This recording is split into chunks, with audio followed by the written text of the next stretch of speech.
We are starting with a new series बेटा। इसमें अपन मिनिमम डेज में मैक्सिमम मार्क्स कवर करने की कोशिश करेंगे। 160 प्लस मार्क्स आप टारगेट करेंगे। अपन स्टार्ट करने वाला आज चैप्टर नंबर 22 से। इफ़ यू वांट कि मैं एनसीईआरटी क्रैश कोर्स वीडियो बनाऊं तो प्लीज़ कमेंट में लिखिए chapter 21 neural control and coordination भी चाहिए। Let's begin with chapter number 22 that is chemical control and coordination. Thank you.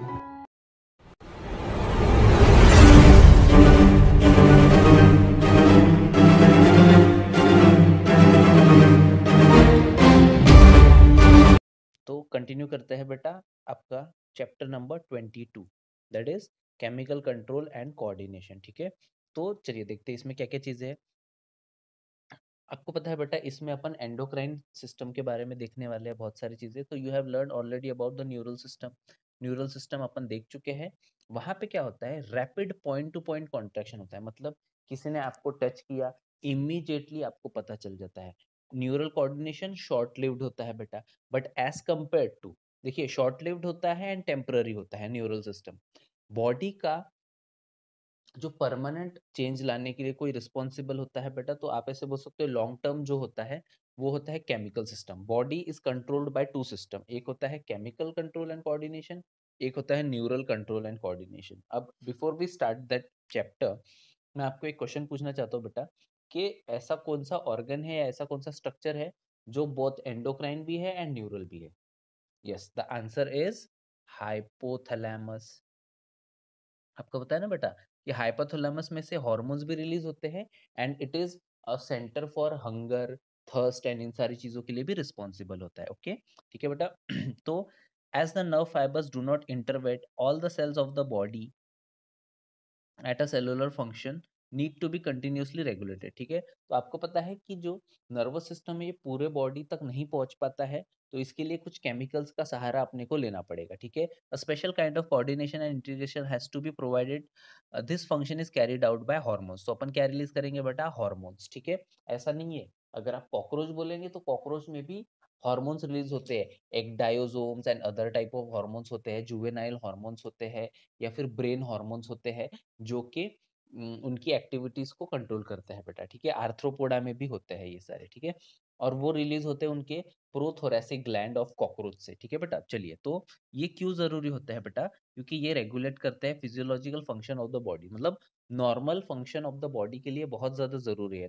Number एक नर्वस सिस्टम एंड नंबर दो एंडोक्राइन सिस्टम। अभी अपन क्रैश कोर्स देख रहे हैं बेटा, तो ये वीडियो के बाद मेरी गारंटी है 150 प्लस आपको मिलेंगे अगर आपने ये जो पूरा वीडियो देख लिया है। तो आपको लेंथ देख ही पा रहे हैं बेटा आप इस वीडियो लेक्चर की। ठीक है, चलिए इसके बाद आते हैं आपका जो एंडोक्राइन सिस्टम है, जो endocrine glands of the body है। ठीक है बेटा, तो जैसे कि आप देख पा रहे हैं कि endocrine glands of the body है, इसका सीधा सीधा मतलब है कि दे लैक डक्ट्स। क्या बोल रहा है?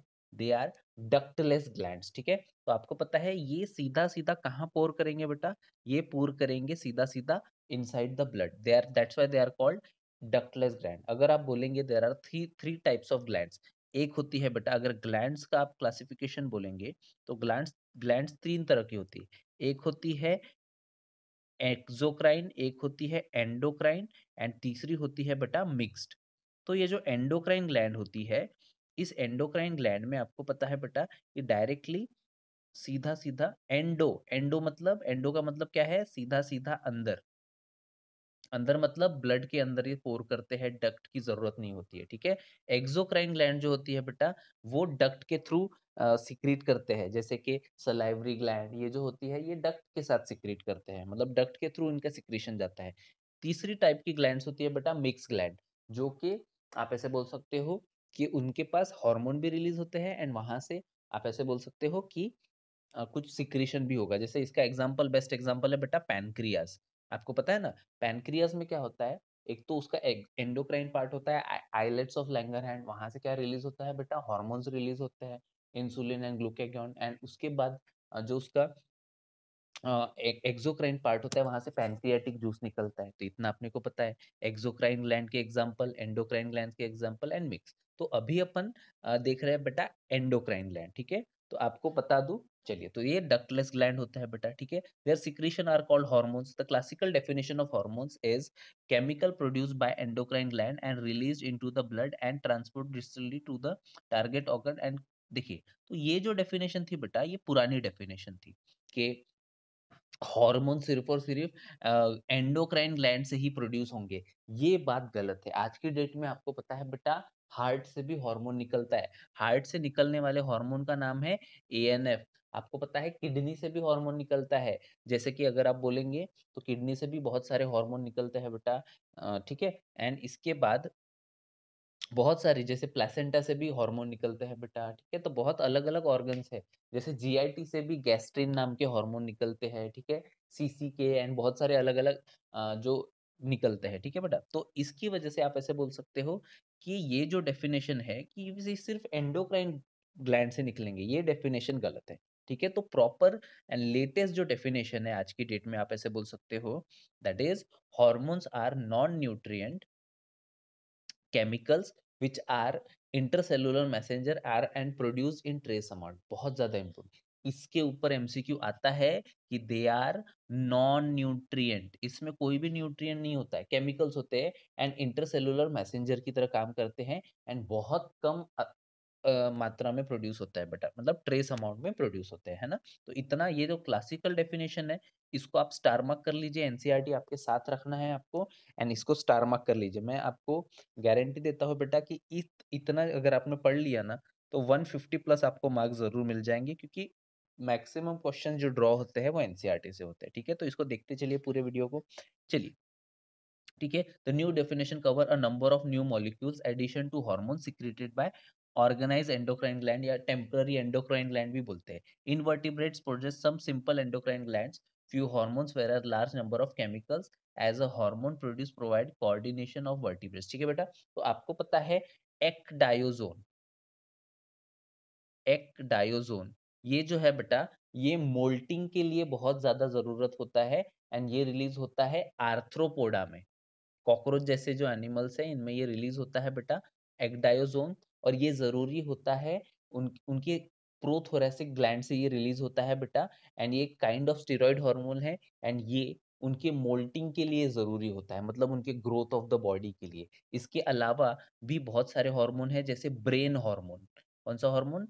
ब्रेन हार्मोन, ठीक है। ये भी न्यूरो सिक्रीटरी सेल से रिलीज होते हैं एंड ये एक्डायोसोम के सिक्रीशन में मदद करते हैं, मतलब ज्यादा रिलीज करना है या कम। इसके बाद एक और आता है बेटा, जुवेनाइल हार्मोन, ठीक है। जुवेनाइल हार्मोन ये भी प्रमोट करता है लार्वल कैरेक्टर्स को, ठीक है। तो जुवेनाइल जेल अपन बोलते हैं ना, जुवेनाइल हार्मोन्स, मतलब एक ऐसा हार्मोन होता है कुछ कुछ ऑर्गेनिजम्स में कि जो उनके जो लार्वल कैरेक्टरिस्टिक है उनको ही मेंटेन करके रखता है, ठीक है। तो तीन आपको याद रखना है बेटा, ecdysone, brain hormones and juvenile hormones इसमें, ठीक है। अगर आप छोटे इनवर्टिब्रेट्स की बात कर रहे हैं, इनवर्टिब्रेट्स में क्या आएगा? आर्थ्रोपोडा, कॉकरोच एंड ये सारे ऑर्गेनिजम्स, ठीक है बेटा। चलिए, तो ये अपन देख चुके हैं बेटा, ठीक है। चलिए, तो नेक्स्ट पेज पे अपन चलते हैं। इसके बाद आ चुके हैं बेटा पेज नंबर अपन, yes, human endocrine system, page number 331 पे है बेटा इस वक्त अपन। कौन से पेज नंबर पे? 331, ठीक है। तो ह्यूमन एंडोक्राइन सिस्टम में जैसे कि आप देख पा रहे हैं बेटा, बहुत सारे अलग अलग तरह के ग्लैंड्स प्रेजेंट है। अच्छा, मैं आपको पूछता हूँ बेटा, how many glands are there in the head? तो आप सीधा सीधा आंसर देंगे, there are 3 glands in the head. एक है हाइपोथैलेमस, एक है पिट्यूटरी एंड एक है पीनियल, पाइनियल ग्लैंड, ठीक है बेटा। इसके बाद नेक में कितने होते हैं बेटा? नेक में आप बोल सकते हैं थायराइड एंड पैराथायराइड, फिर थाइमस, फिर पैनक्रियाज, उसके बाद एड्रिनल, टेस्टिस एंड ओवरीज, ठीक है। तो इस तरह से इसको स्टार्ट करते हैं, ह्यूमन एंडोक्राइन सिस्टम पे आ चुके हैं अपन, ठीक है बेटा। चलिए, तो देखते हैं। Now the endocrine glands and hormones producing diffuse tissue cell located in different parts of our body constitute, क्या बोल रहा है? constitute द एंडोक्राइन सिस्टम, ठीक है बेटा। तो pituitary, pineal, thyroid, adrenal gland, pancreas, ठीक है, parathyroid gland, thymus, gonad, these are the glands organised in the body, ठीक है। तो ये 5 से 6 तरह के जो ग्लैंड्स है बेटा, एंडोक्राइन ग्लैंड्स है, वो अपने बॉडी में प्रेजेंट होते हैं, ठीक है। चलिए, और आपको पता है बेटा पैनक्रियाज जो है, pancreas is a kind of mixed gland, क्योंकि पैनक्रियाज में से क्या-क्या रिलीज होता है? पैनक्रियाज में से पैनक्रियाटिक जूस भी रिलीज होता है एंड पैनक्रिया में से आपको पता है इंसुलिन एंड ग्लूकागॉन हार्मोन भी रिलीज होता है, ठीक है? तो इसलिए ये मिक्स्ड ग्लैंड होगी, ठीक है? चलिए, अब इसमें नेक्स्ट चलते हैं बेटा, in addition to this some other organs, देखिए जो बात अभी-अभी उसने खुद ने बोला है कि there are some other in addition there are some other organs like gastrointestinal tract, मतलब जीआईटी ट्रैक्ट जो एलिमेंट्री कैनाल है वहां से भी हार्मोन रिलीज होते हैं, लीवर में से भी हार्मोन रिलीज होते हैं, किडनी में से भी रिलीज होते हैं, हार्ट में से भी हार्मोन रिलीज होते हैं। देखिए लीवर में एंजाइम कोई नहीं होता है, ठीक है? Liver has no enzyme but it has hormone, ठीक है? एंजाइम नहीं होते हैं लेकिन हार्मोन होते हैं, ठीक है? चलिए, इसके बाद अपन याद रखेंगे, ठीक है बेटा? चलिए, तो इसके बाद सबसे पहला जो अपन सिस्टम स्टार्ट कर रहे हैं दैट इज एंडोक्राइन ग्लैंड, जो स्टार्ट कर रहे हैं बेटा that is nothing but hypothalamus, ठीक है? तो हाइपोथैलेमस को भी देख लेते हैं, मैंने आपको पहले ही बोला कि ये जो है ये master of master endocrine gland है। मैंने आपको बताया ना बेटा कि अगर पिट्यूटरी ग्लैंड है, पिट्यूटरी ग्लैंड को तो अपन मास्टर एंडोक्राइन ग्लैंड बोलते हैं, लेकिन ये उसका भी मास्टर है, ठीक है? तो इसी के जो आदेश पे पिट्यूटरी ग्लैंड अपना काम करता है। ये दो तरह के हार्मोन रिलीज करता है बेटा, एक होता है सिक्रीटरी, एक होता है इनहिबिटरी। चलिए, तो इसको देखते हैं। As you know hypothalamus is the basal part of diencephalon, ठीक है? तो आपको पता है ना बेटा, डायंसेफेलॉन के दो हिस्से होते हैं, एक होता है थैलेमस एंड उसके नीचे जो होता है वहां पे होता है बेटा हाइपोथैलेमस, ठीक है? तो ये हो गया थैलेमस एंड ये हो गया हाइपोथैलेमस, ये दोनों मिलके क्या बनाते हैं? डायंसेफेलॉन बनाते हैं। लास्ट लेक्चर में देख चुके हैं अपन बेटा, ठीक है? चलिए, तो फोर ब्रेन का पार्ट है and it regulates wide spectrum of function, it contain several group of neurosecretory hormones या neurosecretory cells called nuclei which produce hormone. तो अभी 2 मिनट में अपन चले जाएंगे बेटा नेक्स्ट वाले पेज पे एंड वहां पे आपको दिखाई देगा कि यहाँ पे इस तरह से दो न्यूरोसिक्रीटरी सेल्स है, इस तरह के आपको डायग्राम मिल जाएगा बेटा यहाँ पे। तो ये जो होते हैं न्यूरोसिक्रीटरी सेल्स, इनको न्यूक्लियाई बुलाया जाता है, ये हार्मोन्स बनाते हैं। इसमें से एक हिस्सा जो है बेटा ये एडिनो हाइपोफाइसिस में जाता है, एक न्यूरो हाइपोफाइसिस में जाता है, मतलब anterior lobe of pituitary and posterior lobe of pituitary में जाता है ना? ठीक है? This hormones regulate the synthesis of secretion of pituitary gland, ठीक है? तो ये बोल रहा है कि ये जो न्यूक्लियाई है, ये जो न्यूक्लियोसिक्रीटरी सेल्स है, जिनको अपन न्यूक्लियाई बोल रहे हैं, यही पिट्यूटरी ग्लैंड के सिक्रीशन एंड सिंथेसिस को रेगुलेट करता है। वेरी क्लियर बेटा, ठीक है? तो however the hormones produce from by hypothalamus are of two type, ठीक है? तो मैंने आपको बताया हाइपोथैलेमस में दो तरह के हार्मोन रिलीज होते हैं। नंबर एक वो होते हैं बेटा, एक है स्टिमुलेटिंग या फिर इनहिबिटिंग, ठीक है? तो इनके 2 ही होता है, रिलीजिंग हार्मोन आप इसको बोल सकते हो, एक आप इसको बोलेंगे बेटा, एक होता है रिलीजिंग हार्मोन और दूसरा होता है इनहिबिटिंग हार्मोन। फॉर एग्जांपल इसको ऐसे लेते हैं, मैं बोल रहा हूँ हाइपोथैलेमस में से पूरे बॉडी की ये डिमांड है कि ग्रोथ हार्मोन रिलीज होना चाहिए। तो ग्रोथ हार्मोन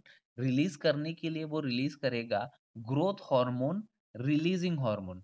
ये जब हार्मोन जाएगा पिट्यूटरी ग्लैंड के पास, तब जाके पिट्यूटरी ग्लैंड ग्रोथ हार्मोन बनाएगा एंड टारगेट ऑर्गन के पास भेज देगा। अगर ग्रोथ हार्मोन बहुत ज़्यादा बन चुका है तो ग्रोथ हार्मोन बहुत ज़्यादा बन चुका है तो उसको स्टॉप करने की ज़रूरत पड़ेगी। मतलब कहीं न कहीं सोमैटोस्टैटिन या ग्रोथ हार्मोन इन्हिबिटिंग हार्मोन की ज़रूरत होगी। ठीक है? ग्रोथ हार्मोन इन्हिबिटिंग हार्मोन या आप इसको सोमैटोस्टैटिन भी बोलते हैं। ठीक है बेटा? तो इस तरह से 2 तरह के वो हार्मोन रिलीज़ करता है ना? ठीक है? चलिए। ठीक है, जैसे यहाँ पे फिर एग्जांपल दिए हुए हैं बेटा, ठीक है? However hormones produced by hypothalamus are releasing and कौन-सा है दूसरा बेटा? इन्हिबिटिंग, ठीक है? इन्हिबिटिंग होते हैं, ओके। चलिए, तो इसके बाद दिखाया है कि for example hypothalamic hormones like gonadotropin release hormone GnRH stimulate the pituitary to synthesis gonadotropins। तो gonadotropin हार्मोन क्या होते हैं? gonadotropin हार्मोन्स होते हैं बेटा FSH एंड LH। ठीक है? ये गोनाड्स के डेवलपमेंट के लिए ज़रूरी होता है। Follicle stimulating hormone and luteinizing hormone. Luteinizing hormone आपको पता है बेटा फीमेल्स में ओव्यूलेशन कराता है। फॉलिकल स्टिमुलेटिंग हार्मोन आपको पता है बेटा फीमेल्स में ओवरी जो प्राइमरी, सेकेंडरी, टर्शियरी फॉलिकल है, इसका डेवलपमेंट के लिए एफएसएच ज़रूर है। तो ये कहीं न कहीं गोनाड्स पे काम करता है। गोनाड्स क्या होता है? गोनाड्स आपके सेक्स ऑर्गन्स होते हैं। फीमेल्स में क्या होता है? ओवरी एंड मेल में क्या होता है? टेस्टिस। तो दीज़ आर आवर गोनाड्स। तो यहाँ पे गोनाडोट्रोपिन हॉर्मोन्स काम करते हैं, है ना? समझ गए आपने को बेटा? बहुत ईज़ी है यार, नीट क्रैक करना बहुत ईज़ी है। इफ यू हैव 45 डेज़ ना, 45 days are more than enough to crack NEET, ठीक है? चलिए, somatostatin from hypothalamus inhibits the release of growth hormone. जैसे कि मैंने आपको बताया था बेटा, सोमैटोस्टैटिन एक ऐसा हार्मोन होता है जो ग्रोथ हार्मोन को रोकता है। अब इसको आप कंफ्यूज मत हो जाइए कि पैनक्रियाज में से भी एक सोमैटोस्टैटिन निकलता है, ठीक है? सोमैटोस्टैटिन जो पैनक्रियाज में से निकलता है, उसका काम है इंसुलिन एंड ग्लूकागॉन को ज्यादा रिलीज या सीक्रेट नहीं होने देना। उसी तरह ये जो हाइपोथैलेमस में से निकलने वाला सोमैटोस्टैटिन है, इसका काम है ग्रोथ हार्मोन को ज़्यादा सीक्रेट नहीं होने देना। वेरी क्लियर बेटा, ठीक है? चलिए, तो इसके आगे चलते हैं अपन, ठीक है? These are hormones originally from hypothalamic neuron pass through axons and released into there nerve endings, ठीक है बेटा? तो अभी थोड़ी देर में आपके सामने आ जाएगा एक डायग्राम कि जहाँ पे अपने को पता चलेगा कि ये जो एक्सॉन वाला पार्ट है, हाइपोथैलेमिक न्यूरॉन्स जो होते हैं, हाइपोथैलेमिक न्यूरॉन्स, ये हो गए हाइपोथैलेमिक न्यूरॉन्स, यहाँ से जाएगा through axon and released into there nerve ending, तो नर्व एंडिंग पे रिलीज हो जाएगा, ठीक है? एंड वहां से वो पिट्यूटरी ग्लैंड में रिलीज होता है, ठीक है? तो ये अपने को पता है, ठीक है? This hormone reach pituitary through portal system, ठीक है? आपको पता है बेटा, पोर्टल सिस्टम का कहानी क्या है? जैसे मैं बोल रहा हूँ कि ये हो गया नॉर्मल सर्कुलेशन, हार्ट से ब्लड आया, एक ऑर्गन में गया एंड वापस से हार्ट में चला गया, ये तो नॉर्मल सर्कुलेटरी सिस्टम है। लेकिन अगर मैं बोला हार्ट से एक ब्लड वेसल निकली, वो पहले ऑर्गन में गई, जैसे मैं बोल रहा हूँ इंटेस्टाइन में गई, इंटेस्टाइन से वो गई बेटा लीवर में, एंड लीवर से बाद में सर्कुलेटरी सिस्टम में गई। तो ये देखिए यहाँ पे, ये जो ब्लड है वो दो सिस्टम से होते हुए जा रहा है, तो इसलिए इसको मैं क्या बोलूंगा? Portal system, hepatic portal system, क्योंकि इसमें लीवर इन्वॉल्व हो रहा है।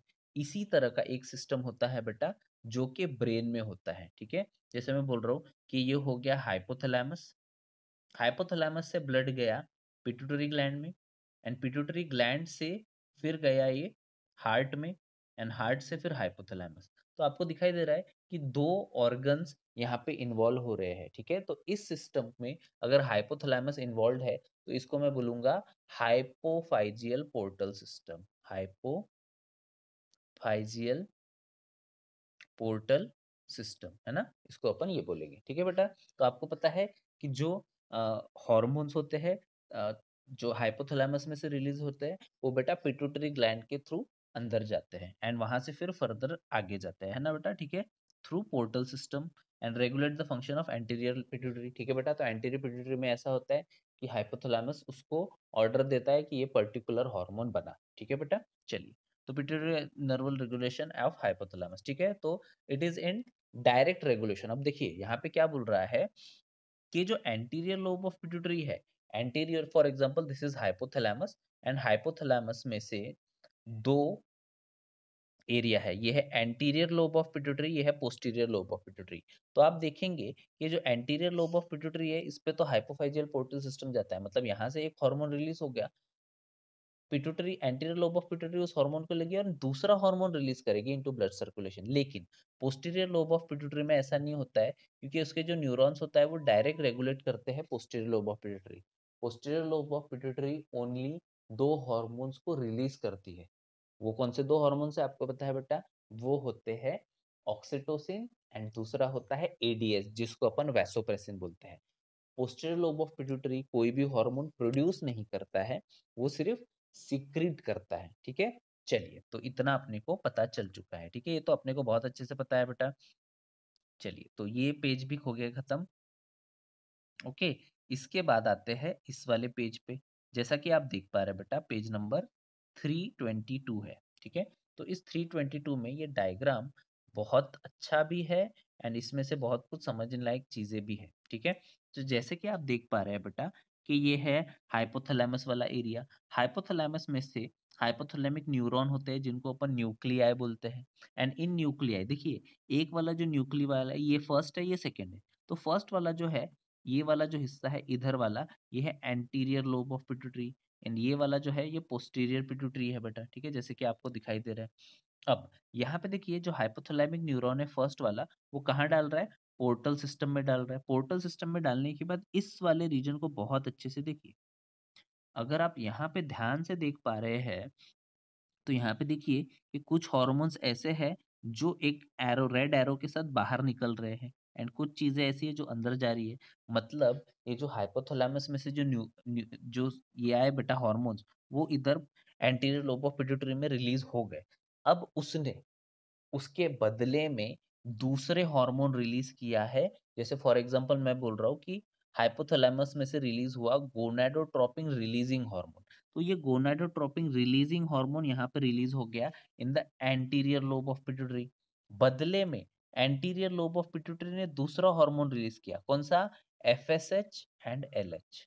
एंड ये कहाँ चले गए? ये चले गए ब्लड सर्कुलेटरी सिस्टम में।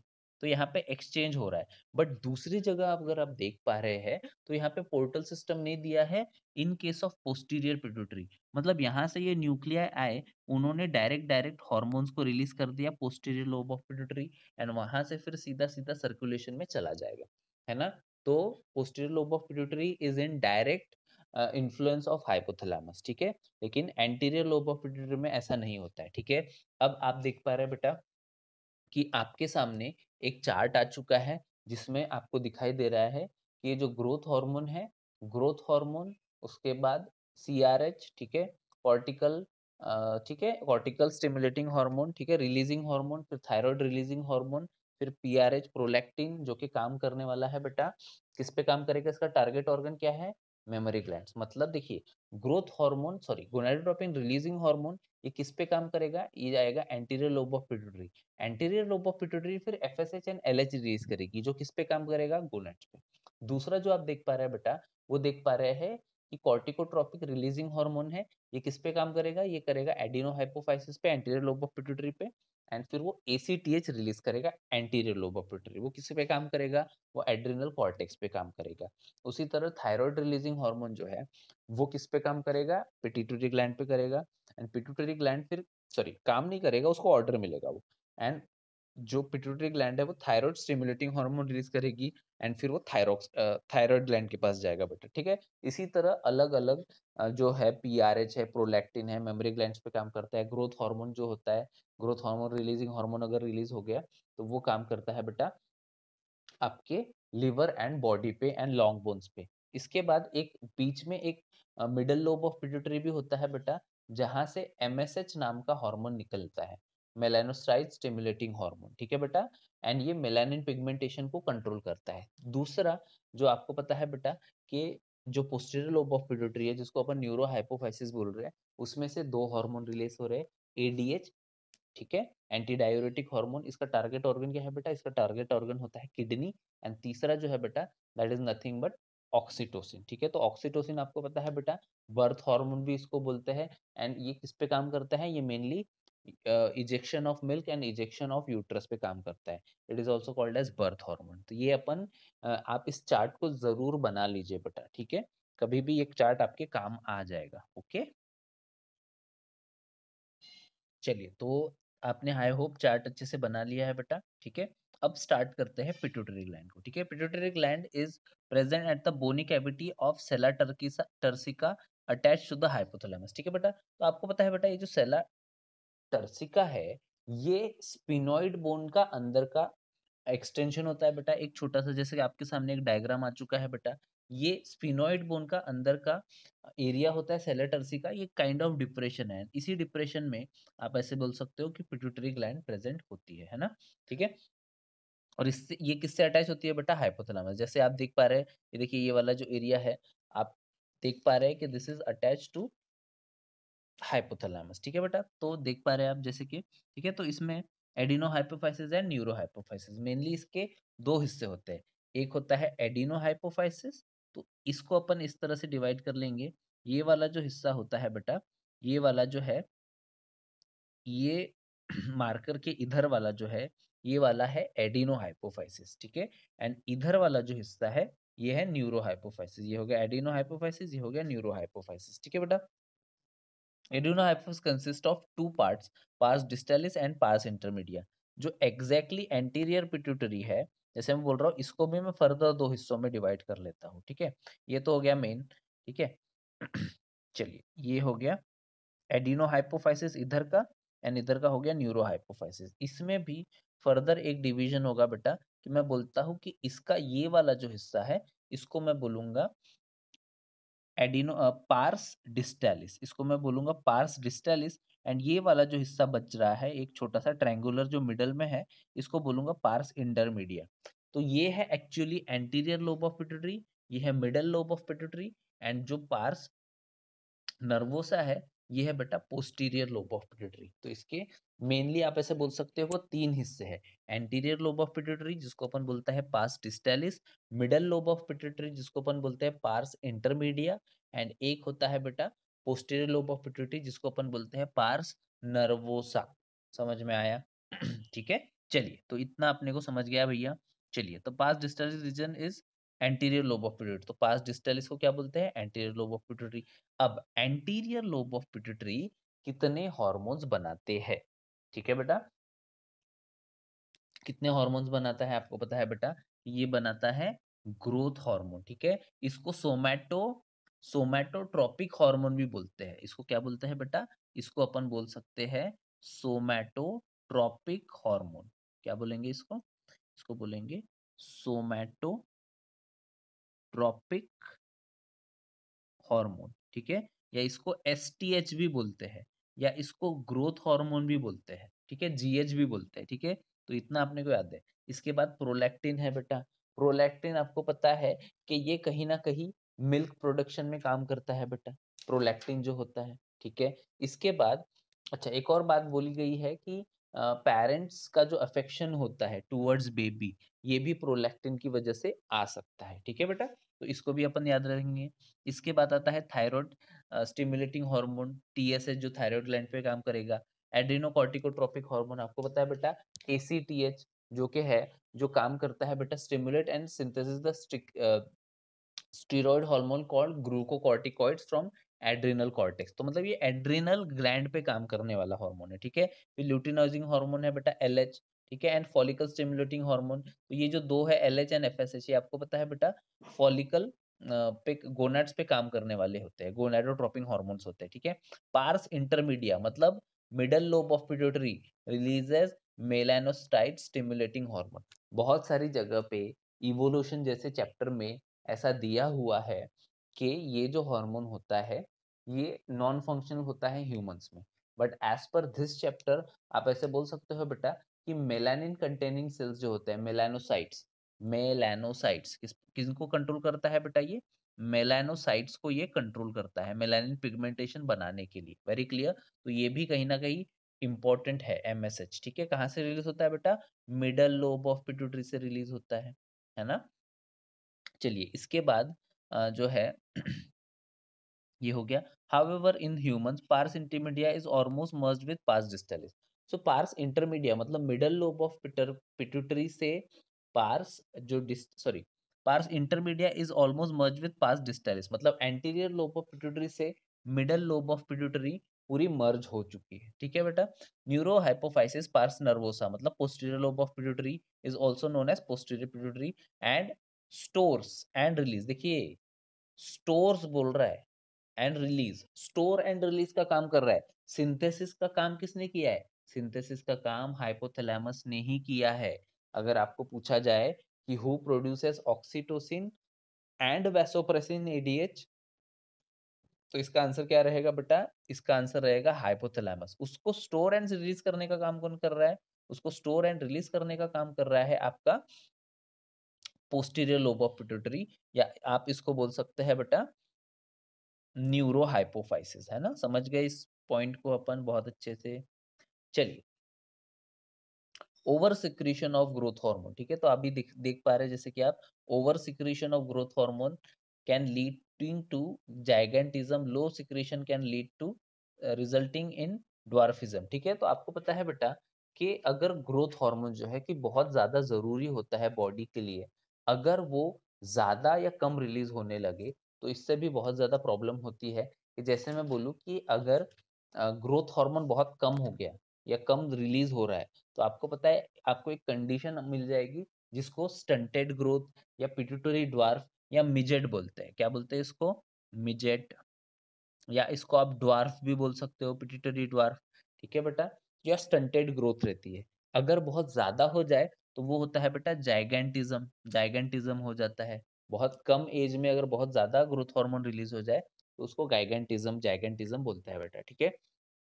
अगर एडल्ट एज में गलती से ये हो गया कि एडल्ट एज में बहुत ज़्यादा हार्मोन रिलीज हो रहा है ग्रोथ, जैसे फॉर एग्जांपल पिट्यूटरी ग्लैंड में ट्यूमर हो गया है या कुछ प्रॉब्लम हो गई and there is a hyper secretion of growth hormone at the age of 35 to 40, तो इसकी वजह से एक बीमारी होती है बेटा, इसको बोलूंगा मैं एक्रोमेगैली। क्या बोलूंगा?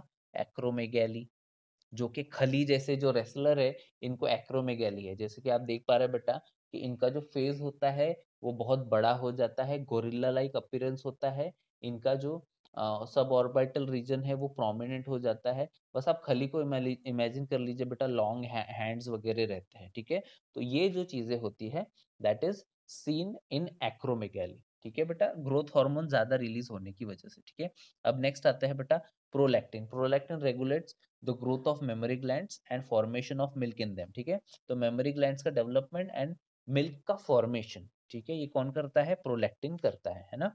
इसके बाद आता है बेटा थायराइड स्टिमुलेटिंग हार्मोन।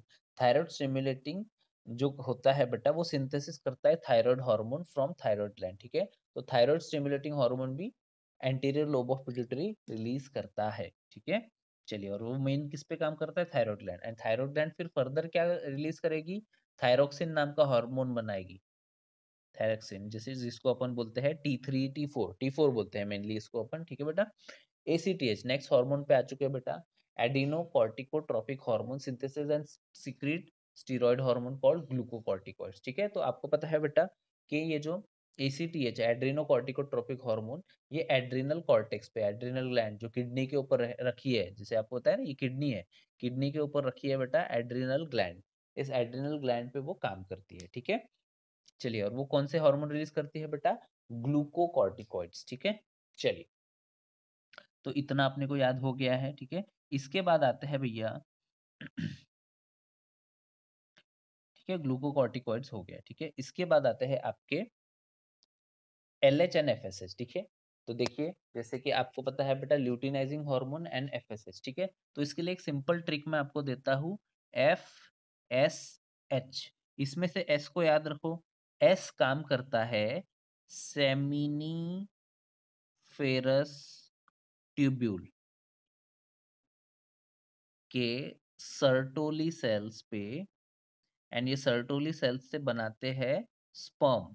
क्या बनाते हैं? 4s फॉर्मूला, इसको मैं क्या बोलूंगा बेटा? 4s फॉर्मूला के जो एफएसएच है वो सेमिनिफेरस ट्यूब्यूल के सर्टोली सेल्स पे काम करते हैं, स्पर्म को बनाते हैं। जो एलएच होता है, एलएच जो होता है बेटा, वो जो इंटरस्टिशियल सेल्स है, या फिर इसको आप बोल सकते हो लीडिक सेल्स, जो मेल टेस्टिस का पार्ट होता है बेटा, लीडिक सेल्स पे काम करते हैं। वो क्या बनाते हैं? ये बनाते हैं टेस्टोस्टेरॉन। Very clear? तो ये चार चीजें आपको याद रखनी है, ठीक है? जो एफएसएच होता है मेल्स में सेमिनिफेरस ट्यूब्यूल के सर्टोली सेल्स पे काम करता है, स्पर्म प्रोडक्शन का काम करता है। जो एलएच होता है वो लीडिक सेल्स पे काम करता है, टेस्टोस्टेरोन। अगर फीमेल्स की बात करो बेटा, तो एफएसएच जो होता है, नाम में ही लिखा है इसका, फॉलिकल्स को डेवलप करता है। फॉलिकल्स कौन से? ओवरी के जो फॉलिकल्स होते हैं ना, प्राइमरी, सेकेंडरी, टर्शरी, फिर मैच्योर ग्राफियन फॉलिकल, तो इसको वो मैच्योर कराता है। एंड एलएच तो आपको पता है कितना इजी है यार। एलएच ल्यूटिनाइजिंग हार्मोन, मतलब ये ओव्यूलेशन में काम कराता है 14th डे पे, है ना? तो ये तीन चीजें आपको याद रखनी है कि एफएसएच एंड एलएच क्या क्या कराता है मेल में एंड फीमेल में, है ना? ठीक है? चलिए, तो देखते हैं बेटा। गोनाडोट्रोपिन्स बोल दिया। In males LH synthesis the help of androgen. Androgen मतलब कौन सा है बेटा? टेस्टोस्टेरोन में हेल्प किया, ठीक है? In in males FSH and androgen regulate the spermatogenesis. देखिए, एफएसएच एंड एंड्रोजन मतलब टेस्टोस्टेरोन भी थोड़ा बहुत हेल्प कर सकता है। एंड्रोजन्स जो होते हैं दे हेल्प इन स्पर्मेटोजेनेसिस के काम में काम कर सकता है बेटा। एफएसएच कौन सा? फॉलिकल स्टिमुलेटिंग हार्मोन मैंने बताया था। एस फॉर्मूला याद है ना? सेमिनिफेरस ट्यूब्यूल, इस पे सर्टोली सेल्स एंड फिर स्पर्म प्रोडक्शन, ठीक है? तो एफएसएच कहीं ना कहीं स्पर्मेटोजेनेसिस में काम करता है ना? In females LH induces ovulation, अभी अभी बताया बेटा, ओव्यूलेशन ये करवाता है करके, ठीक है। चलिए, mature follicle and Graafian follicle and maintains, ठीक है, ये क्या बोल रहा है बेटा, of mature follicle and maintains the corpus luteum, ठीक है, form from remnant of Graafian follicle, ठीक है। तो कॉर्पस ल्यूटियम को मेंटेन करने का भी काम करता है ये, ठीक है, आफ्टर ओव्यूलेशन, ठीक है। फिर से एक बार इसको पढ़ लेते हैं। LH induces ovulation of mature follicle and maintains corpus luteum, तो कॉर्पस ल्यूटियम को मेंटेन करने का काम भी LH थोड़ा बहुत करता है बेटा, ठीक है। ठीक है, ग्राफिन फॉलोइंग आफ्टर FSH, ठीक है। अब आ चुके हैं बेटा नेक्स्ट हार्मोन पे, जो कि है आपका FSH, ठीक है। तो FSH को भी देख लेते हैं, what FSH says. FSH stimulate the growth and development of ovary follicle, ठीक है बेटा। तो प्राइमरी, सेकेंडरी, टर्शियरी फॉलिकल को डेवलप कराने का काम ये करता है, ठीक है। इसके बाद आता है आपका MSH act on melanocyte stimulating hormone, ठीक है, मेलानोसाइट कंटेनिंग सेल्स, MSH, ठीक है। तो मेलानोसाइट्स पे काम करते हैं, मैंने आपको बताया ना, ह्यूमन बॉडी में पिगमेंटेशन ऑफ द स्किन पे ये काम करते हैं। देखिए, जो MSH है, अगर इसमें कुछ गड़बड़ हो गई तो अनयूजुअल पिगमेंटेशन भी स्टार्ट हो सकता है किसी किसी के बॉडी में, मतलब एक पर्टिकुलर रीजन बहुत ज्यादा काला होना चेहरे का, या नाक के पास वाला रीजन, ये होने के चांसेस रहते हैं बेटा।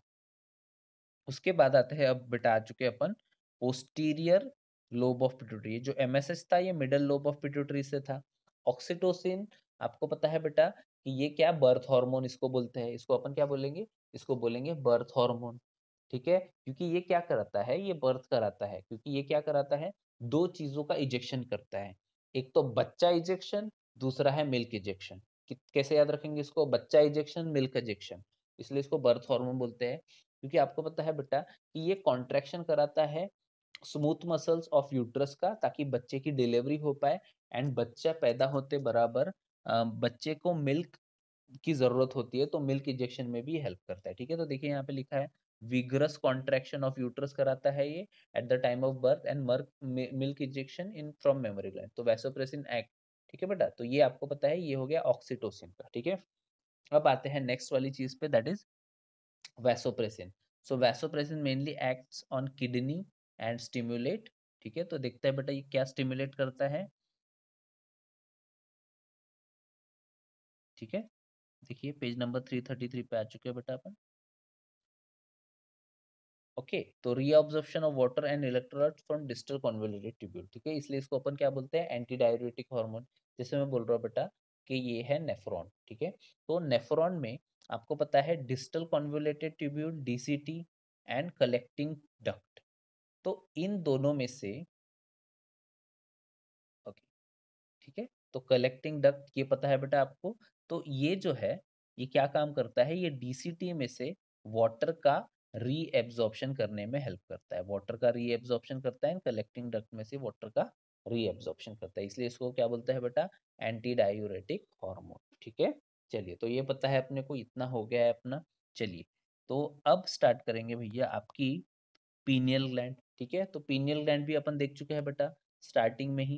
ये जो पीनियल ग्लैंड होती है, ये क्या रिलीज करती है, इसकी लोकेशन याद रखिए बेटा, dorsal side of forebrain, forebrain के डोर्सल साइड में है, फोरब्रेन का ही हिस्सा होता है ये, ठीक है। पीनियल ग्लैंड सिक्रीट्स मेलाटोनिन नाम का हार्मोन रिलीज करता है। Melatonin play a very important in regulation of 24 डायूरल। डायूरल का मतलब क्या है बेटा, कि जो अ, दिन के समय अपनी एक्टिविटीज मेन करते हैं, रात के समय जो सोते हैं, नॉकटर्नल इसका अपोजिट होता है। नॉकटर्नल मतलब जो अपनी सारी एक्टिविटीज रात के समय करते हैं, उनको नॉकटर्नल बोला जाता है बेटा, है ना। तो it plays an important role in regulation of 24 hour rhythm of the body, ठीक है। कभी कभी आपने कभी ये देखा होगा कि आप कभी 3-4 बजे तक इंस्टाग्राम या कुछ चलाते रहते हैं, या कुछ भी मूवी वगैरह देख लेते हैं, सीरीज खत्म करनी होती है, तो अगले दिन आपको थोड़ी बहुत चिड़चिड़ होती है, क्योंकि आपकी बॉडी का जो सर्केडियन रिदम है वो डिस्टर्ब हो चुका है। वेरी क्लियर बेटा।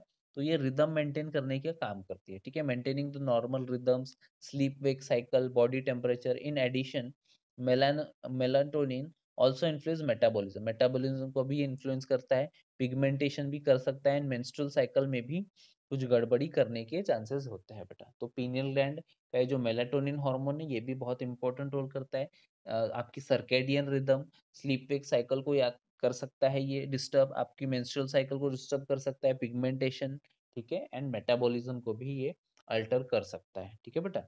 चलिए कंटिन्यू करते हैं बेटा थायराइड ग्लैंड के साथ। जैसे कि आप देख पा रहे हैं थायराइड ग्लैंड ये जो होती है इसको बटर जो होती है आपके जो, आप ऐसे बोल सकते हैं इसको कि बटरफ्लाई शेप का इसका शेप होता है बेटा थायराइड ग्लैंड का, ठीक है। It is connected by isthmus, ठीक है। तो ये एच शेप ग्लैंड भी कभी कभी इसको बोलते हैं बेटा, क्योंकि इस तरह से होती है, बटरफ्लाई ग्लैंड भी बोलती है। एंड ये जो होता है ये वाला पार्ट ये इस्थमस होता है, ठीक है। चलिए ट्रकिया के ऊपर ये प्लेस्ड होती है बेटा, दिस इज ट्रकिया, एंड उसके ऊपर वो प्लेस्ड है थायराइड ग्लैंड, जैसे कि आप देख पा रहे हैं, ठीक है। तो दिखाई दे रहा है आपको ये जो बीच में होता है इसका पार्ट, इसको अपन बोलेंगे इस्थमस, ठीक है। चलिए तो इसको भी एक बार देख लेते हैं बेटा क्या बोल रहा है। द इट हैज, अच्छा इसके पास दो लोब्स होते हैं बेटा, it is connected with flap of connective tissue that is isthmus, ठीक है। इसके बाद इसमें से मेनली तीन हार्मोन निकलते हैं, एक होता है बेटा T3 T4, एंड जो थर्ड हार्मोन होता है दैट इज थायरोकैल्सिटोनिन। तो वो क्या करता है कि जो कैल्शियम का जो लेवल है ब्लड में से वो बोन की तरफ डालता है। वेरी क्लियर बेटा। चलिए तो इसको भी देख लेते हैं अपन। इसकी कमी से बहुत सारी डिजीजेस होती है कि जैसे अपन बोल सकते हैं ना गॉइटर वगैरह, आयोडीन की कमी अगर हो गई तो फिर थायराइड के हॉर्मोन्स में कम ज़्यादा होने लगता है। तो इसकी वजह से फिर दो तरह के प्रॉब्लम होते हैं बेटा। एक बोल सकते हो आप हाइपरथायरॉयडिज्म, एक होता है हाइपोथायरॉयडिज्म, ठीक है। हाइपर एंड हाइपो हो जाता है, ठीक है। तो चलिए इसको देखते हैं। The thyroid gland is composed of two lobes, ठीक है, दो लोब्स होते हैं बेटा, which are located on other side of the trachea. तो ट्रकिया की इधर साइड में होते हैं दो lobes. Both lobes are interconnected with the thin connective flap tissue that is isthmus। तो isthmus से कनेक्टेड होते हैं, ठीक है। Thyroid gland is composed of follicles and stromal tissue. तो इसमें मेनली क्या होता है, फॉलिकल्स होते हैं, स्ट्रोमल टिश्यू होता है, ठीक है। Each thyroid follicle composed of follicular cell enclosing a cavity. This follicular cell synthesize two type of hormone. Number एक टेट्रा आयोडोथायरोनिन, टेट्रा मतलब चार, मतलब T3 T4 की बात कर रहा है, ठीक है। तो टी थायरोक्सिन जिसको बोलते हैं, एंड T3 जो होता है ट्राई आयोडोथायरोनिन जो कि है T3, ठीक है। Iodine is essential for the normal rate of hormone synthesis in the thyroid. Deficiency of iodine in the diet results in hypothyroidism, ठीक है। अगर डाइट में आयोडीन की कमी हुई तो उसकी वजह से क्या हो सकता है बेटा, इसकी वजह से आप ऐसे बोल सकते हो कि पेशेंट को हो जाएगा हाइपोथायरॉयडिज्म। एंड हाइपो में इंसान जो है वो हो जाता है मोटा, एंड जो हाइपर होता है, हाइपर में क्या हो जाता है, हाइपर में हो जाता है इंसान पतला, ठीक है बेटा। तो ये बात याद रखेंगे अपन, ठीक है। चलिए तो हाइपो में क्या हो जाएगा, मोटा, ठीक है। Enlarging of the thyroid gland, ठीक है। तो हाइपोथायरॉयडिज्म में भी एनलार्जमेंट ऑफ ग्लैंड होगा। एंड अगर आप बोलेंगे हाइपो में साइज जो होता है थायराइड ग्लैंड का वो बहुत बढ़ जाता है, ठीक है। तो एनलार्जमेंट ऑफ थायराइड ग्लैंड जैसे कि आप देख पा रहे हैं विच कॉजेज गॉइटर, ठीक है। तो इसको भी अपन बोल सकते हैं कि गॉइटर हो गया है, घेंगा जिसको बोलते हैं ना अपन, ठीक है। चलिए hypothyroidism during pregnancy causes defective development and maturation of growing baby leading to stunted growth, ठीक है। तो आपको पता है बेटा कि अगर एक माँ है एंड वो प्रेग्नेंट है एंड उसमें आयोडीन की कमी हो गई या हाइपोथायरॉयडिज्म हो गया तो उसके आने वाले बच्चे पे भी इसका इफेक्ट आ सकता है, जिसकी वजह से उसकी जो ग्रोथ है वो स्टंटेड रह सकती है, ठीक है। क्रिटिनिज्म हो सकता है, मेंटली रिटार्डेड हो सकता है बच्चा, लो आईक्यू रहेगा, ठीक है, लो इंटेलिजेंसी कोशेंट रह सकता है, एबनॉर्मल स्किन रहेगी, डिफ म्यूटिज्म, ठीक है। तो डेफ या म्यूट भी हो सकता है, मतलब वो बहरा और जो गूंगा और बहरा भी हो सकता है बेटा, ठीक है। तो इतनी सारी प्रॉब्लम हो सकती है हाइपोथायरॉयडिज्म अगर हो गया फीमेल को ड्यूरिंग हर प्रेगनेंसी, ठीक है बेटा। चलिए इन एडल्ट हाइपोथायरॉयडिज्म में कॉज मेंस्ट्रुअल साइकिल, अगर फीमेल है एक लेडी लड़की है तो उसमें हाइपोथायरॉयडिज्म की वजह से मेंस्ट्रुअल साइकिल भी इरेगुलर होने के चांसेस होते हैं। कभी कभी ये क्वेश्चन पूछता है बेटा कि हाइपोथायरॉयडिज्म की वजह से, मतलब इंडिया में तो आप बोल सकते हैं कि 75% ऑफ द केसेस जिसमें इरेगुलर मेंसेस होता है उसमें हाइपोथायरॉयडिज्म ही रिस्पॉन्सिबल होता है, ठीक है। तो देखिए दो तीन चीजें अपने को याद रखना है इसमें कि हाइपोथायरॉयडिज्म में क्या होगा, अगर प्रेग्नेंट लेडी फीमेल है तो उसके आने वाले बच्चे में प्रॉब्लम हो सकती है, वो डीफ म्यूट हो सकता है, लो इंटेलिजेंसी रहेगा, क्रिटिनिज्म हो सकता है ना बेटा। ठीक है, चलिए तो इसके आगे देखते हैं। In adult hypothyroidism cause menstrual cycle irregular due to cancer of thyroid gland, development of nodules of thyroid gland. ठीक है, the rate of synthesis and secretion of thyroid hormone is increased to abnormal high levels leading to commonly hyperthyroidism. ठीक है, तो यहाँ पे क्या बोल रहा है बेटा, देखिए, due to cancer of thyroid gland, for example अगर कैंसर हो गया है थायराइड वाले रीजन में, तो इसकी वजह से क्या होता है, नोड्यूल्स डेवलप हो जाते हैं थायराइड ग्लैंड में, and the rate of synthesis and secretion of thyroid hormone increases leading to hyperthyroidism. तो अब ये होगा हाइपरथायरॉयडिज्म हो सकता है, एंड इसकी वजह से भी बॉडी बहुत बुरी तरह फिजियोलॉजी को अल्टर होता है। इसकी वजह से आप ऐसे बोल सकते हो कि बेटा ये जो बेसल मेटाबॉलिक रेट है, जो बेसल मेटाबॉलिक रेट है बहुत ज़्यादा बढ़ जाएगा हाइपरथायरॉयडिज्म में, एंड इसकी वजह से जो इंसान है वो हो जाता है पतला। Very clear. तो ये बहुत ही ज़्यादा खतरनाक होता है। अगर प्रेग्नेंट लेडी है एंड हाइपोथायरॉयडिज्म है तो क्रिटिनिज्म होता है। ठीक है, तो और इसमें बहुत सारी चीज़ें अलग अलग भी देखी गई, जैसे कंजेनाइटल क्रिटिनिज्म होता है, उसमें पफी फेस होता है, प्रोट्रूडिंग टंग होता है, पेरीऑर्बिटल एडिमा होता है बेटा। ठीक है, एम्बिलिकल हर्निया भी हो सकता है, ड्राई स्किन, ड्राई हेयर, ये हाइपोथायरॉयडिज्म में होने के चांसेस होते हैं। ठीक है बेटा, चलिए तो इतना अपने को पता चल गया। अच्छा, हाइपरथायरॉयडिज्म में एक दो चीजें और एक्स्ट्रा मैं आपको बता दूं बेटा, कि बल्जिंग ऑफ आईज वगैरह होती है। ठीक है, तो आंखें जो होती है वो ऐसे बहुत बाहर निकलती है। ठीक है, इसको ग्रेव्स डिजीज भी बोलते हैं। ठीक है, हाइपरथायरॉयडिज्म की वजह से ही क्या होता है, इसको आप बोल सकते हो ग्रेव डिजीज। ठीक है, या फिर इसको आप बोल सकते हो बैसडो डिजीज, बैसडोव्स डिजीज। ठीक है, ये भी हो सकता है बेटा। इसमें आई मसल स्टिफ हो जाती है, स्वोलन, एंड आई जो होते हैं वो बल्ज आउट होते हैं। ठीक है, इसको एक्सोप्थेल्मिक गॉइटर भी बोलते हैं बेटा। हाइपरथायरॉयडिज्म की वजह से जो गॉइटर होता है एक्सोप्थेल्मिक गॉइटर होता है। ठीक है, तो इतना याद रखेंगे, हाइपरथायरॉयडिज्म की वजह से इसको ग्रेव डिजीज भी बोल सकते हैं, बेड्स डोर डिजीज भी बोल सकते हैं, एक्सोप्थेल्मिक गॉइटर भी बोला जा सकता है ना। ठीक है, चलिए तो इतना समझ गया अपने को इस चैप्टर में। अब आते हैं इसका कंक्लूडिंग पॉइंट भी देख लेते हैं बेटा, कि हाइपर में क्या क्या बोल रहा है बेटा। The thyroid hormone play an important role in basal metabolic rate. तो मैंने आपको बताया ना बेटा, जिसका बीएमआर हाई होता है, जिसका बीएमआर हो गया हाई, तो वो हो गया पतला। ठीक है, वो कुछ ज्यादा भी खा लेगा तब भी उसके आंख को नहीं लगेगा, वो हमेशा थिन रहेगा। एंड जिसका बीएमआर हो गया लो, तो उसकी वजह से वो हो जाता है, वो कुछ ज़्यादा खाना नहीं भी खाएगा तब भी वो मोटा हो जाएगा। क्यों? क्योंकि इसकी जो बॉडी होती है बेटा, वो फैट को स्टोर करने में विश्वास रखती है, बर्न नहीं करती है। ठीक है, चलिए तो regulation of basal metabolic rate. ठीक है, these hormones also support the process of red blood cell formation. ठीक है, तो ये आरबीसी प्रोडक्शन में भी इनडायरेक्टली हेल्प करते हैं बेटा। ठीक है, thyroid hormone control the metabolism of carbohydrate, protein and fat. ठीक है, तो आपको पता है कि ये metabolism of carbohydrate, protein and fat भी करते हैं। तो इसकी वजह से ही कभी गड़बड़ हो गई इनके हार्मोन्स में, हाइपर हो गया तो वो इंसान पतला हो जाएगा, हाइपो हो गया तो इंसान मोटा हो जाएगा। ठीक है, maintenance of water and electrolyte balance भी करते हैं बेटा थायराइड हार्मोन्स। ठीक है, and also secrete important hormone called thyrocalcitonin. तो जो थायरोकैल्सिटोनिन है बेटा, टी, ठीक है, थायरोकैल्सिटोनिन क्या करता है बेटा, ये ब्लड में से, फॉर एग्जांपल ये ब्लड वेसल है, तो ब्लड वेसल में से कैल्शियम को कहाँ डिपॉजिट करता है, बोन में डिपॉजिट करता है। ठीक है, एग्जैक्टली इसका अपोजिट काम करने वाला है बेटा पैराथॉर्मोन। पैराथॉर्मोन क्या करने वाला है, जो कि पैराथायरॉयड ग्लैंड में से रिलीज होता है, वो क्या करता है कि बोन में से कैल्शियम को तोड़ तोड़ के ब्लड में डाल देता है। ठीक है, इसलिए ब्लड कैल्शियम लेवल बढ़ जाता है कभी कभी। ठीक है, तो इतना याद रखेंगे, they are antagonistic hormones of each other. ये जो होता है ना,